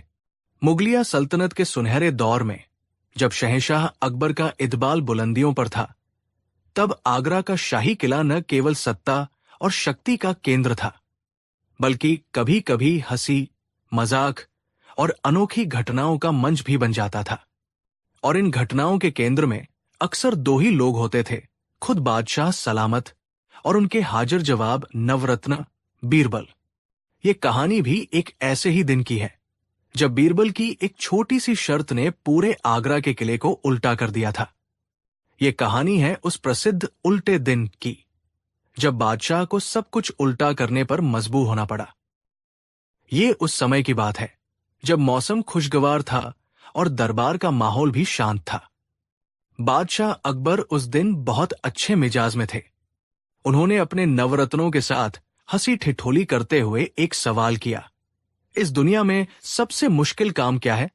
किसी ने कहा, जहांपनाह, दुश्मनों पर विजय पाना सबसे मुश्किल है। किसी ने कहा, अपनी प्रजा को हमेशा खुश रखना। तो किसी ने कहा, ईश्वर को पा लेना। जब बीरबल की बारी आई तो उन्होंने मुस्कुराते हुए कहा, जहांपनाह, मेरी नजर में दुनिया का सबसे मुश्किल काम है कही हुई बात से मुकरना या अपनी जुबान से फिर जाना। अकबर ये सुनकर हंसे। वाह बीरबल, ये कैसा जवाब हुआ? एक बादशाह के लिए तो ये सबसे आसान काम है। हम जो चाहें कह सकते हैं और जब चाहें अपनी बात से मुकर सकते हैं। हमारी जुबान ही कानून है। बीरबल ने सिर झुकाकर कहा, गुस्ताखी माफ जहांपनाह, लेकिन आप भी अपनी कही हुई बात से पलट नहीं सकते। क्या कहा? अकबर को यह चुनौती जैसी लगी। तुम हमारी शक्ति को ललकार रहे हो। हम जो चाहें कर सकते हैं। तो चलिए एक शर्त हो जाए, बीरबल ने कहा, जिनकी आंखों में एक शरारती चमक थी। आप बस एक दिन, सिर्फ एक दिन मेरी एक छोटी सी बात मान लीजिए। अगर आप उस दिन अपनी बात से न मुकरे तो मैं हार मान लूंगा और दरबार में सबके सामने कहूंगा कि बादशाह अपनी जुबान के पक्के हैं। और अगर आप अपनी बात से मुकर गए तो अकबर ने अहंकार से कहा, तो हम तुम्हें मुंह मांगा इनाम देंगे। बोलो, क्या है तुम्हारी बात? बीरबल ने बड़ी गंभीरता से कहा, जहांपनाह, मेरी बात बहुत सरल है। कल सूर्योदय से लेकर सूर्यास्त तक आप हर काम उल्टा करेंगे। उल्टा? अकबर हैरान रह गए। ये कैसा मजाक है? ये मजाक नहीं, शर्त है जहांपनाह, बीरबल ने समझाया। आपको हर क्रिया उल्टी करनी होगी। आप आगे की बजाय पीछे चलेंगे, सीधे की बजाय उल्टे कपड़े पहनेंगे, दिन को रात और रात को दिन कहेंगे। जो भी सामान्य रूप से किया जाता है, आपको उसका ठीक विपरीत करना होगा। अकबर को यह एक बहुत ही आसान और बचकानी शर्त लगी। बस इतनी सी बात? हम ये शर्त मंजूर करते हैं। कल पूरा दिन हम सब कुछ उल्टा करेंगे। ये तो एक मनोरंजक खेल होगा। दरबार में मौजूद सभी लोग हंसने लगे, ये सोचकर कि कल का दिन बड़ा मजेदार होने वाला है।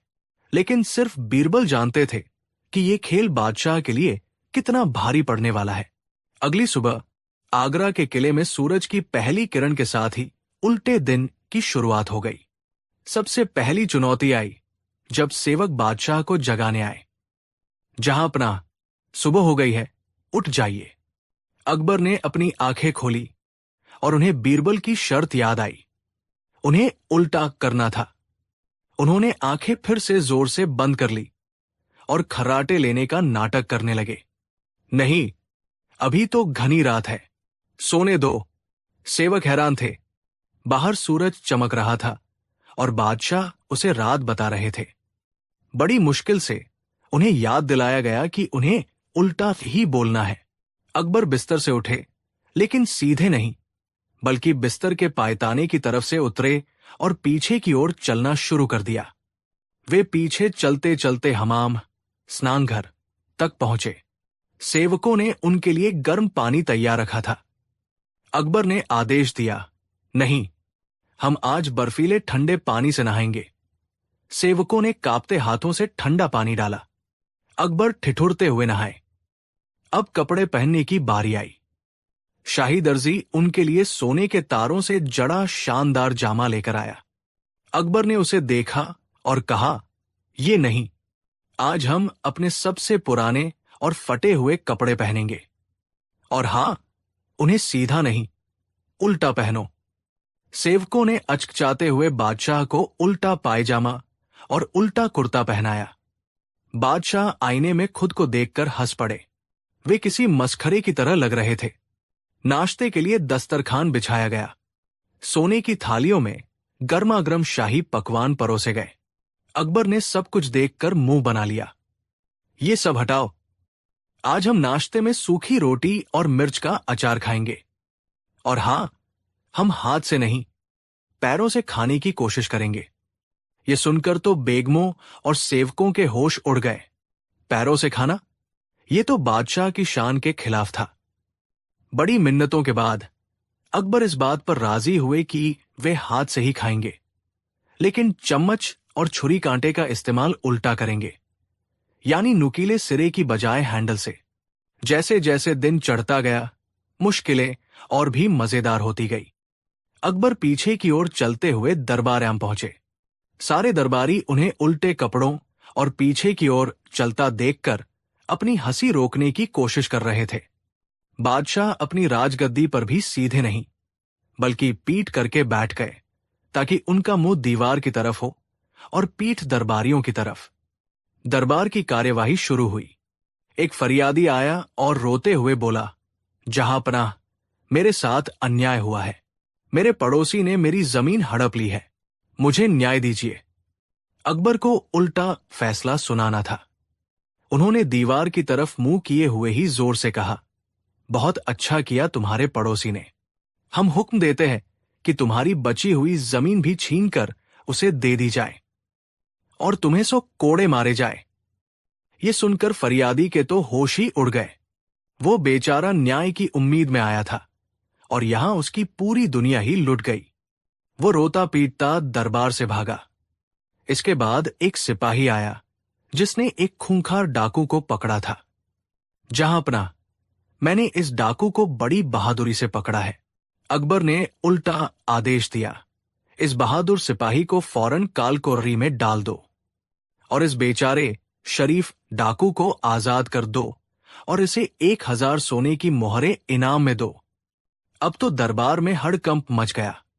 डाकू हैरान था कि उसकी किस्मत कैसे चमक गई और सिपाही अपनी किस्मत को कोस रहा था। दरबारी समझ गए थे कि आज न्याय की उम्मीद करना बेकार है। एक एक करके सबने बहाने बनाए और दरबार से खिसकना शुरू कर दिया। दोपहर में शाही बावर्ची ने बादशाह से पूछा, जहांपनाह, दोपहर के खाने में क्या बनेगा? अकबर ने कहा, आज खाने में मीठे की जगह करेले की सब्जी बनेगी और सब्जी की जगह जलेबी की तरकारी। और हां, खाने के बाद हम शरबत नहीं, बल्कि गर्म गर्म तेल पिएंगे। बावर्ची ये सुनकर बेहोश होते होते बचा। उसने हाथ जोड़कर कहा, जहांपनाह, आप मुझे फांसी पर चढ़ा दीजिए, लेकिन ये मुझसे नहीं होगा। अब तक अकबर भी इस उल्टे दिन से तंग आ चुके थे। उनका सिर चकरा रहा था। हर काम उल्टा करना सोचने में जितना आसान लग रहा था, करने में उतना ही मुश्किल और बेवकूफी भरा साबित हो रहा था। उनकी सल्तनत का सारा कामकाज ठप हो गया था। लोग उन्हें पागल समझ रहे थे और दरबारी उन पर हंस रहे थे। शाम होने को आई। अकबर ने सोचा, चलो बाग में टहलकर मन हल्का किया जाए। वे पीछे की ओर चलते चलते शाही बाग में पहुंचे। माली ने उन्हें गुलाब के सुंदर फूल पेश किए। कितने बदबूदार फूल हैं। अकबर ने नाक सिकोड़ते हुए कहा, इन्हें फेंको और मेरे लिए कांटे और सूखी पत्तियां लेकर आओ। आज हम उन्हीं की सुगंध लेंगे। माली बेचारा कांपते हुए कांटों का एक गुच्छा ले आया। अकबर ने जैसे ही उसे सूंघने की कोशिश की, एक कांटा उनकी नाक में चुभ गया। आह! वे दर्द से करा उठे। तभी पड़ोसी राज्य का एक दूत एक जरूरी संदेश लेकर आया। वो ईरान के शाह का पत्र लाया था, जिसमें एक बहुत ही गंभीर सीमा विवाद पर तत्काल चर्चा की मांग की गई थी। ये एक बहुत ही संवेदनशील मामला था, जिस पर तुरंत ध्यान देने की जरूरत थी। दूत ने अदब से झुककर पत्र बादशाह को दिया। शहंशाह, ईरान के शाह ने ये जरूरी खत भेजा है। अकबर ने पत्र लिया, लेकिन उसे सीधा पढ़ने की बजाय उल्टा पकड़ लिया। ये तो खाली कागज है, इसमें कुछ नहीं लिखा। दूत हैरान रह गया। नहीं जहांपनाह, इसमें जरूरी पैगाम है। कृपया इसे सीधा करके पढ़ें। खामोश! अकबर चिल्लाए, क्योंकि उन्हें तो उल्टा ही करना था। तुम हमारी आंखों पर शक कर रहे हो? हम कहते हैं ये खाली है तो ये खाली है। जाओ और अपने शाह से कहना कि हमें ऐसे खाली खत भेजकर हमारा मजाक न उड़ाए। हम ईरान से सारे रिश्ते खत्म करते हैं और कल ही हम ईरान पर हमला करेंगे। ये सुनकर दूत के पैरों तले जमीन खिसक गई। एक छोटी सी गलतफहमी की वजह से दो बड़ी सल्तनतों में जंग छिड़ सकती थी। उसने बहुत समझाने की कोशिश की, लेकिन बादशाह अपनी बात पर अड़े रहे। वे अपनी शर्त जो नहीं तोड़ सकते थे। अब बीरबल, जो दूर से ये सब देख रहे थे, समझ गए कि मजाक अब एक गंभीर संकट में बदल चुका है। बादशाह अपनी जुबान से बंधे हुए थे और उन्हें एहसास भी नहीं था कि वे कितनी बड़ी गलती करने जा रहे हैं। बीरबल तुरंत सामने आए और दूत से कहा, आप चिंता न करें।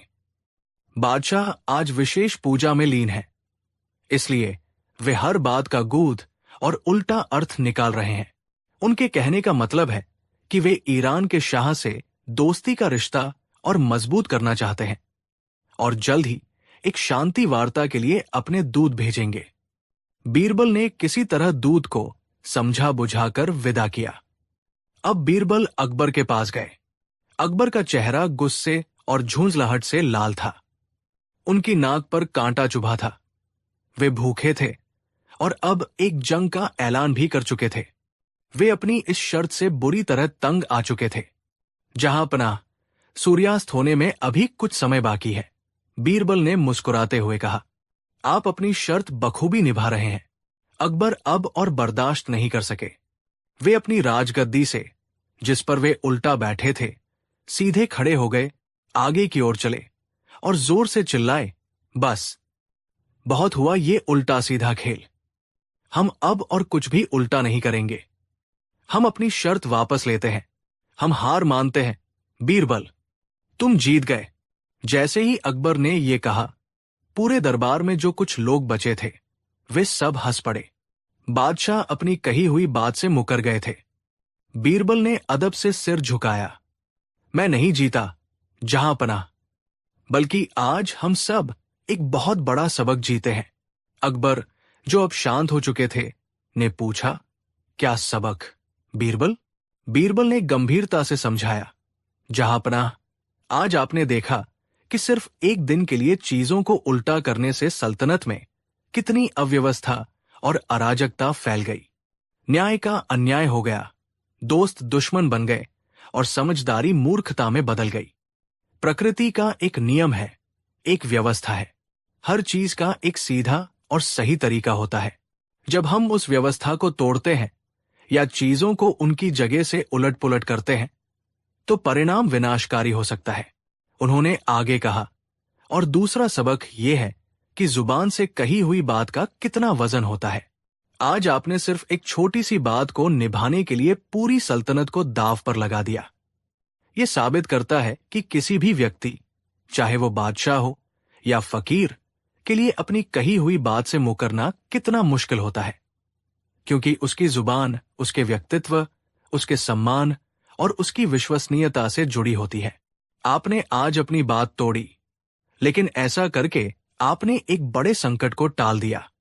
कभी कभी अपनी गलती मान लेना और अपनी बात से पीछे हट जाना अहंकार पर अड़े रहने से कहीं ज्यादा बुद्धिमानी का काम होता है। अकबर को अब अपनी गलती का एहसास हुआ।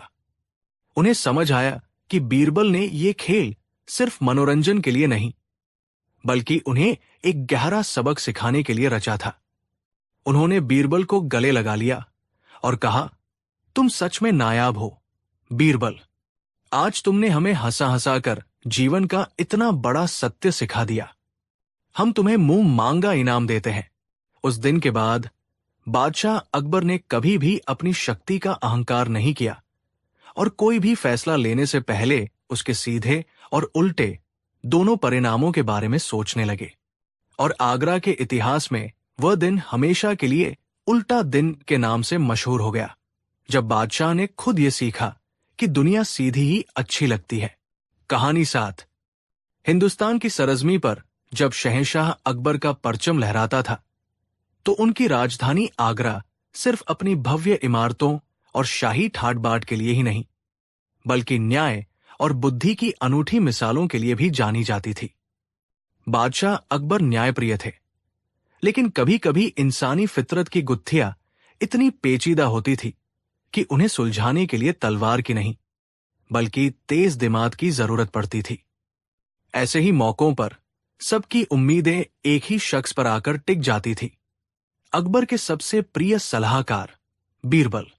ये कहानी लालच की उस अंधी दौड़ की है जो इंसान को इंसान नहीं रहने देती, और ये कहानी है बीरबल की उस मनोवैज्ञानिक चाल की, जिसने बिना किसी सजा के एक लालची इंसान को जीवन का सबसे बड़ा सबक सिखा दिया।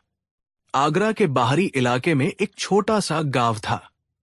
उस गांव में 2 पड़ोसी रहते थे, रहीम और करीम। रहीम एक सीधा सादा मेहनती किसान था। वो अपनी छोटी सी जमीन पर खेती करता और अपनी मुर्गियों के अंडों को बाजार में बेचकर गुजारा करता था। वो संतोषी स्वभाव का था और अपनी थोड़ी सी कमाई में भी खुश रहता था। उसकी सबसे बड़ी दौलत थी उसकी नेकी और सादगी। वहीं उसका पड़ोसी करीम स्वभाव से बिल्कुल विपरीत था। वो भी एक किसान था, लेकिन उसके मन में हर समय और ज्यादा पाने का लालच भरा रहता था। वो हमेशा रहीम की खुशहाली से जलता था।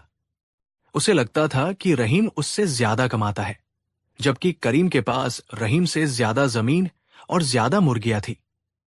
करीम की नजरें हमेशा इस बात पर लगी रहती थी कि रहीम ऐसा क्या करता है जो उसके अंडे बाजार में ज्यादा अच्छे दामों पर बिकते हैं।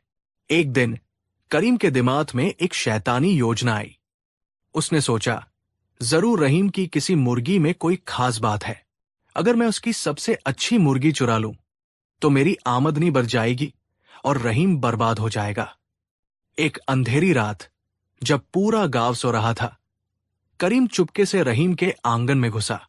उसने देखा कि एक मुर्गी, जो बाकी मुर्गियों से थोड़ी अलग और सुनहरे पंखों वाली लग रही थी, एक कोने में बैठी थी। करीम ने सोचा, यही वो खास मुर्गी होगी।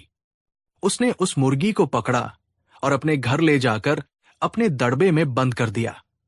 अगली सुबह रहीम जब अपनी मुर्गियों को दाना डालने गया, तो उसने पाया कि उसकी सबसे प्यारी और खूबसूरत मुर्गी सुनहरी गायब थी। वो बहुत दुखी हुआ। उसने पूरे गांव में उसे ढूंढा, लेकिन वो कहीं नहीं मिली। उसका शक अपने ईर्ष्यालु पड़ोसी करीम पर गया, लेकिन बिना किसी सबूत के वो कुछ नहीं कर सकता था। उधर करीम सुबह बड़ी उम्मीद से अपनी दड़बे में गया। उसने सोचा कि आज उसे कोई चमत्कारी अंडा मिलेगा, लेकिन उसे ये देखकर बहुत निराशा हुई कि उस मुर्गी ने एक साधारण सा सफेद अंडा ही दिया था। उसे बहुत गुस्सा आया। उसने सोचा, शायद ये नई जगह की वजह से घबरा गई है, कल जरूर कुछ खास होगा। लेकिन अगले दिन भी वही हुआ, फिर अगले दिन भी। हफ्ता बीत गया, लेकिन मुर्गी ने साधारण अंडों के सिवा कुछ नहीं दिया। करीम का गुस्सा बढ़ता जा रहा था। उसे लग रहा था कि रहीम ने उसे धोखा दिया है। अब करीम ने एक और धूर्त योजना बनाई।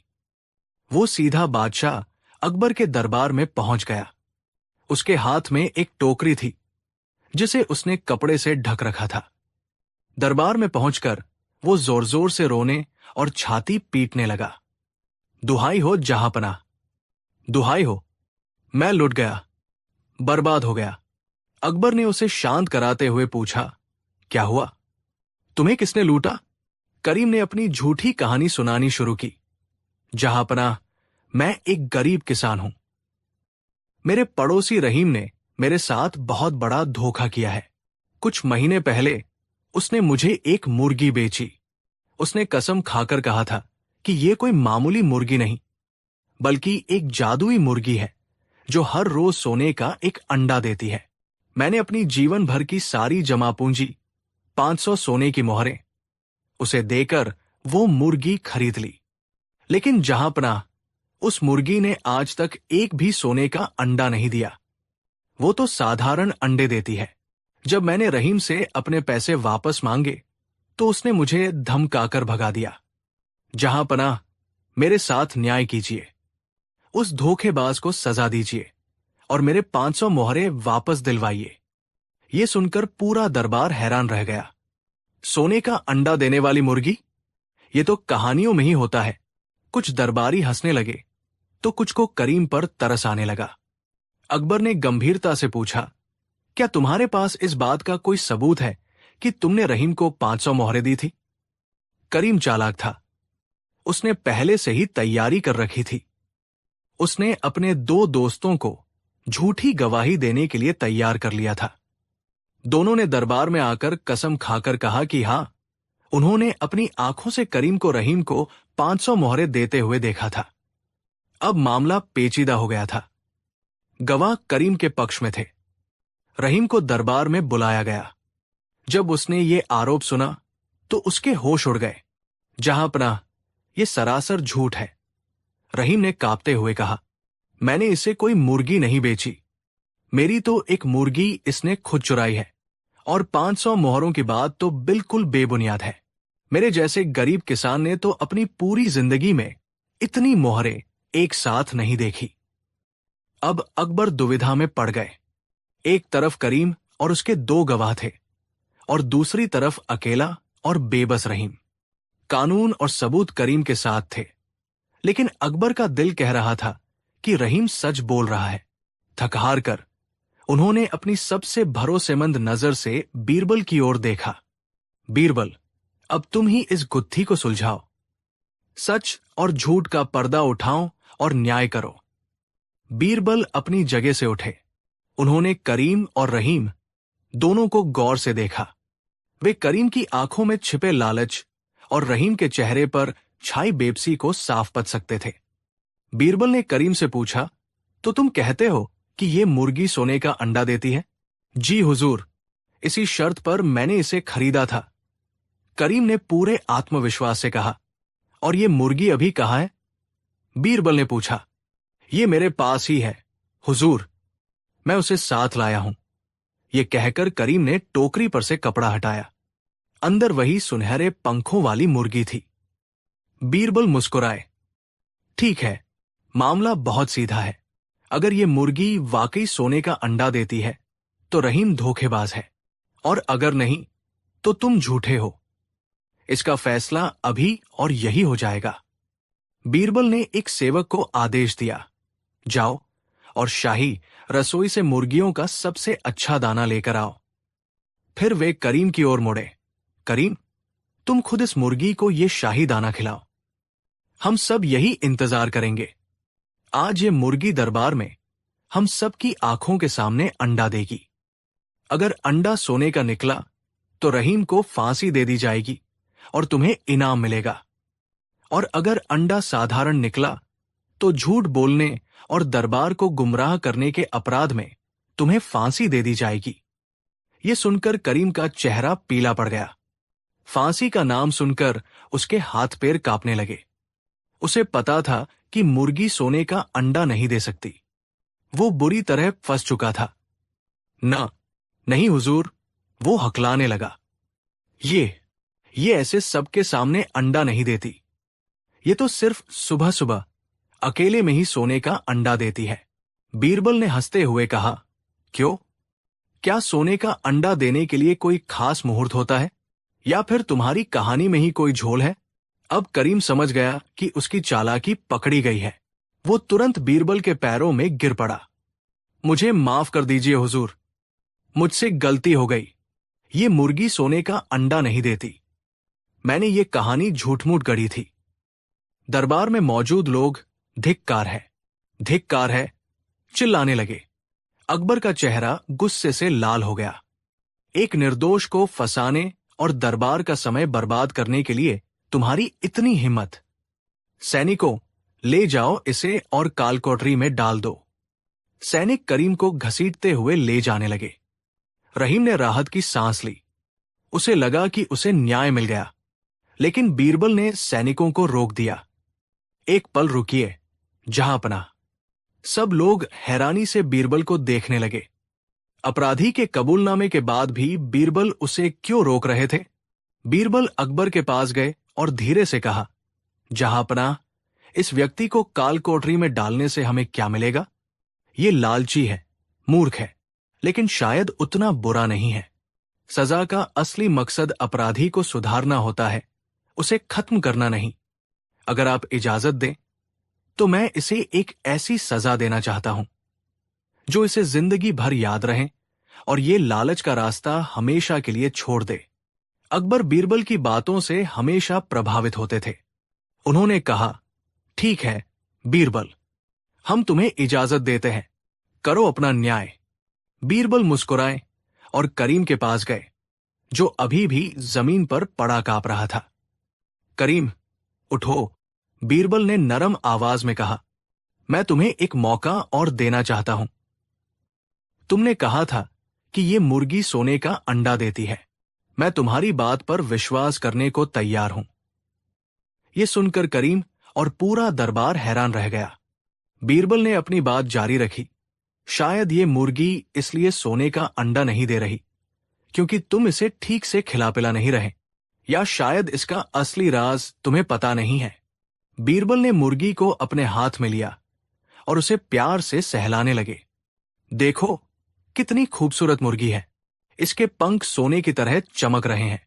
जरूर इसके पेट में सोने का कोई खजाना छिपा होगा। हो सकता है ये एक एक करके अंडा देने की बजाय एक ही बार में सारा सोना दे देना चाहती हो। बीरबल की आंखों में एक अजीब सी चमक थी। वे करीम की आंखों में आंखें डालकर बोले, करीम, एक ही तरीका है ये जानने का। क्यों ना हम इस मुर्गी का पेट काटकर देख लें? इसके अंदर जरूर सोने के सैकड़ों अंडे या सोने का एक बड़ा सा टुकड़ा मिलेगा। सोचो, तुम एक ही झटके में कितने अमीर हो जाओगे। 500 मोहरें तो कुछ भी नहीं, तुम तो 5000 मोहरों के मालिक बन जाओगे। बोलो, क्या तुम तैयार हो? बीरबल ने पास खड़े एक सैनिक की तलवार की ओर इशारा किया। लाओ तलवार, आज हम सब इस चमत्कार को अपनी आंखों से देखेंगे। अब करीम के सामने एक भयानक दुविधा खड़ी हो गई थी। उसका लालची मन कह रहा था, क्या पता बीरबल सच कह रहे हो? क्या पता सच में इसके पेट में सोना हो? लेकिन उसकी बुद्धि कह रही थी, ये नामुमकिन है। अगर मुर्गी को काट दिया तो वो मर जाएगी और मुझे ये साधारण अंडे भी नहीं मिलेंगे। उसका चेहरा लालच और डर के बीच फंसकर अजीब सा हो गया था। वो कभी मुर्गी को देखता तो कभी तलवार को। उसके दिमाग में एक बवंडर चल रहा था। बीरबल ने उसकी हालत देखकर कहा, क्या सोच रहे हो करीम? इतना अच्छा मौका हाथ से मत जाने दो। जिंदगी में ऐसे मौके बार बार नहीं मिलते। सोचो, बस एक बार तलवार चलाने की देर है और तुम आगरा के सबसे अमीर आदमी बन जाओगे। बीरबल उसे उकसा रहे थे, उसके लालच को चरम पर पहुंचा रहे थे। वे उसे उस बिंदु पर ले जा रहे थे जहां उसे खुद फैसला करना था, थोड़ा संतोष या सब कुछ गवा देने का खतरा। करीम कुछ देर तक छटपटाता रहा। फिर अचानक उसने जोर से अपना सिर पीटना शुरू कर दिया। नहीं, नहीं, मुझे माफ कर दीजिए हुजूर। वो जोर जोर से रोने लगा। मुझे कोई सोना नहीं चाहिए। मेरा लालच ही मेरा सबसे बड़ा दुश्मन है। इसी लालच के चक्कर में मैंने अपने पड़ोसी पर झूठा इल्जाम लगाया और अब इसी लालच में मैं इस बेजुबान जानवर की जान लेने जा रहा था। नहीं, इस मुर्गी के पेट में कुछ नहीं है। ये एक साधारण मुर्गी है जो रोज एक अंडा देती है, और मेरे लिए वही अंडा सोने के अंडे से ज्यादा कीमती है। मुझे अमीर नहीं बनना, मुझे बस ये मुर्गी दे दीजिए, मैं इसी से खुश हूं। ये कहते कहते वो जमीन पर गिर पड़ा और बच्चों की तरह रोने लगा। दरबार में एक गहरा सन्नाटा छा गया। आज सबने लालच का सबसे नग्न और भयानक रूप देखा था, और फिर उसी लालच पर संतोष की विजय भी देखी थी। बीरबल ने मुस्कुराते हुए रहीम को बुलाया और वो मुर्गी उसके हाथ में दे दी। रहीम, ये तुम्हारी सुनहरी है, इसे ले जाओ। फिर वे करीम के पास गए और उसे उठाया। करीम, आज तुमने जीवन का सबसे बड़ा सबक सीखा है।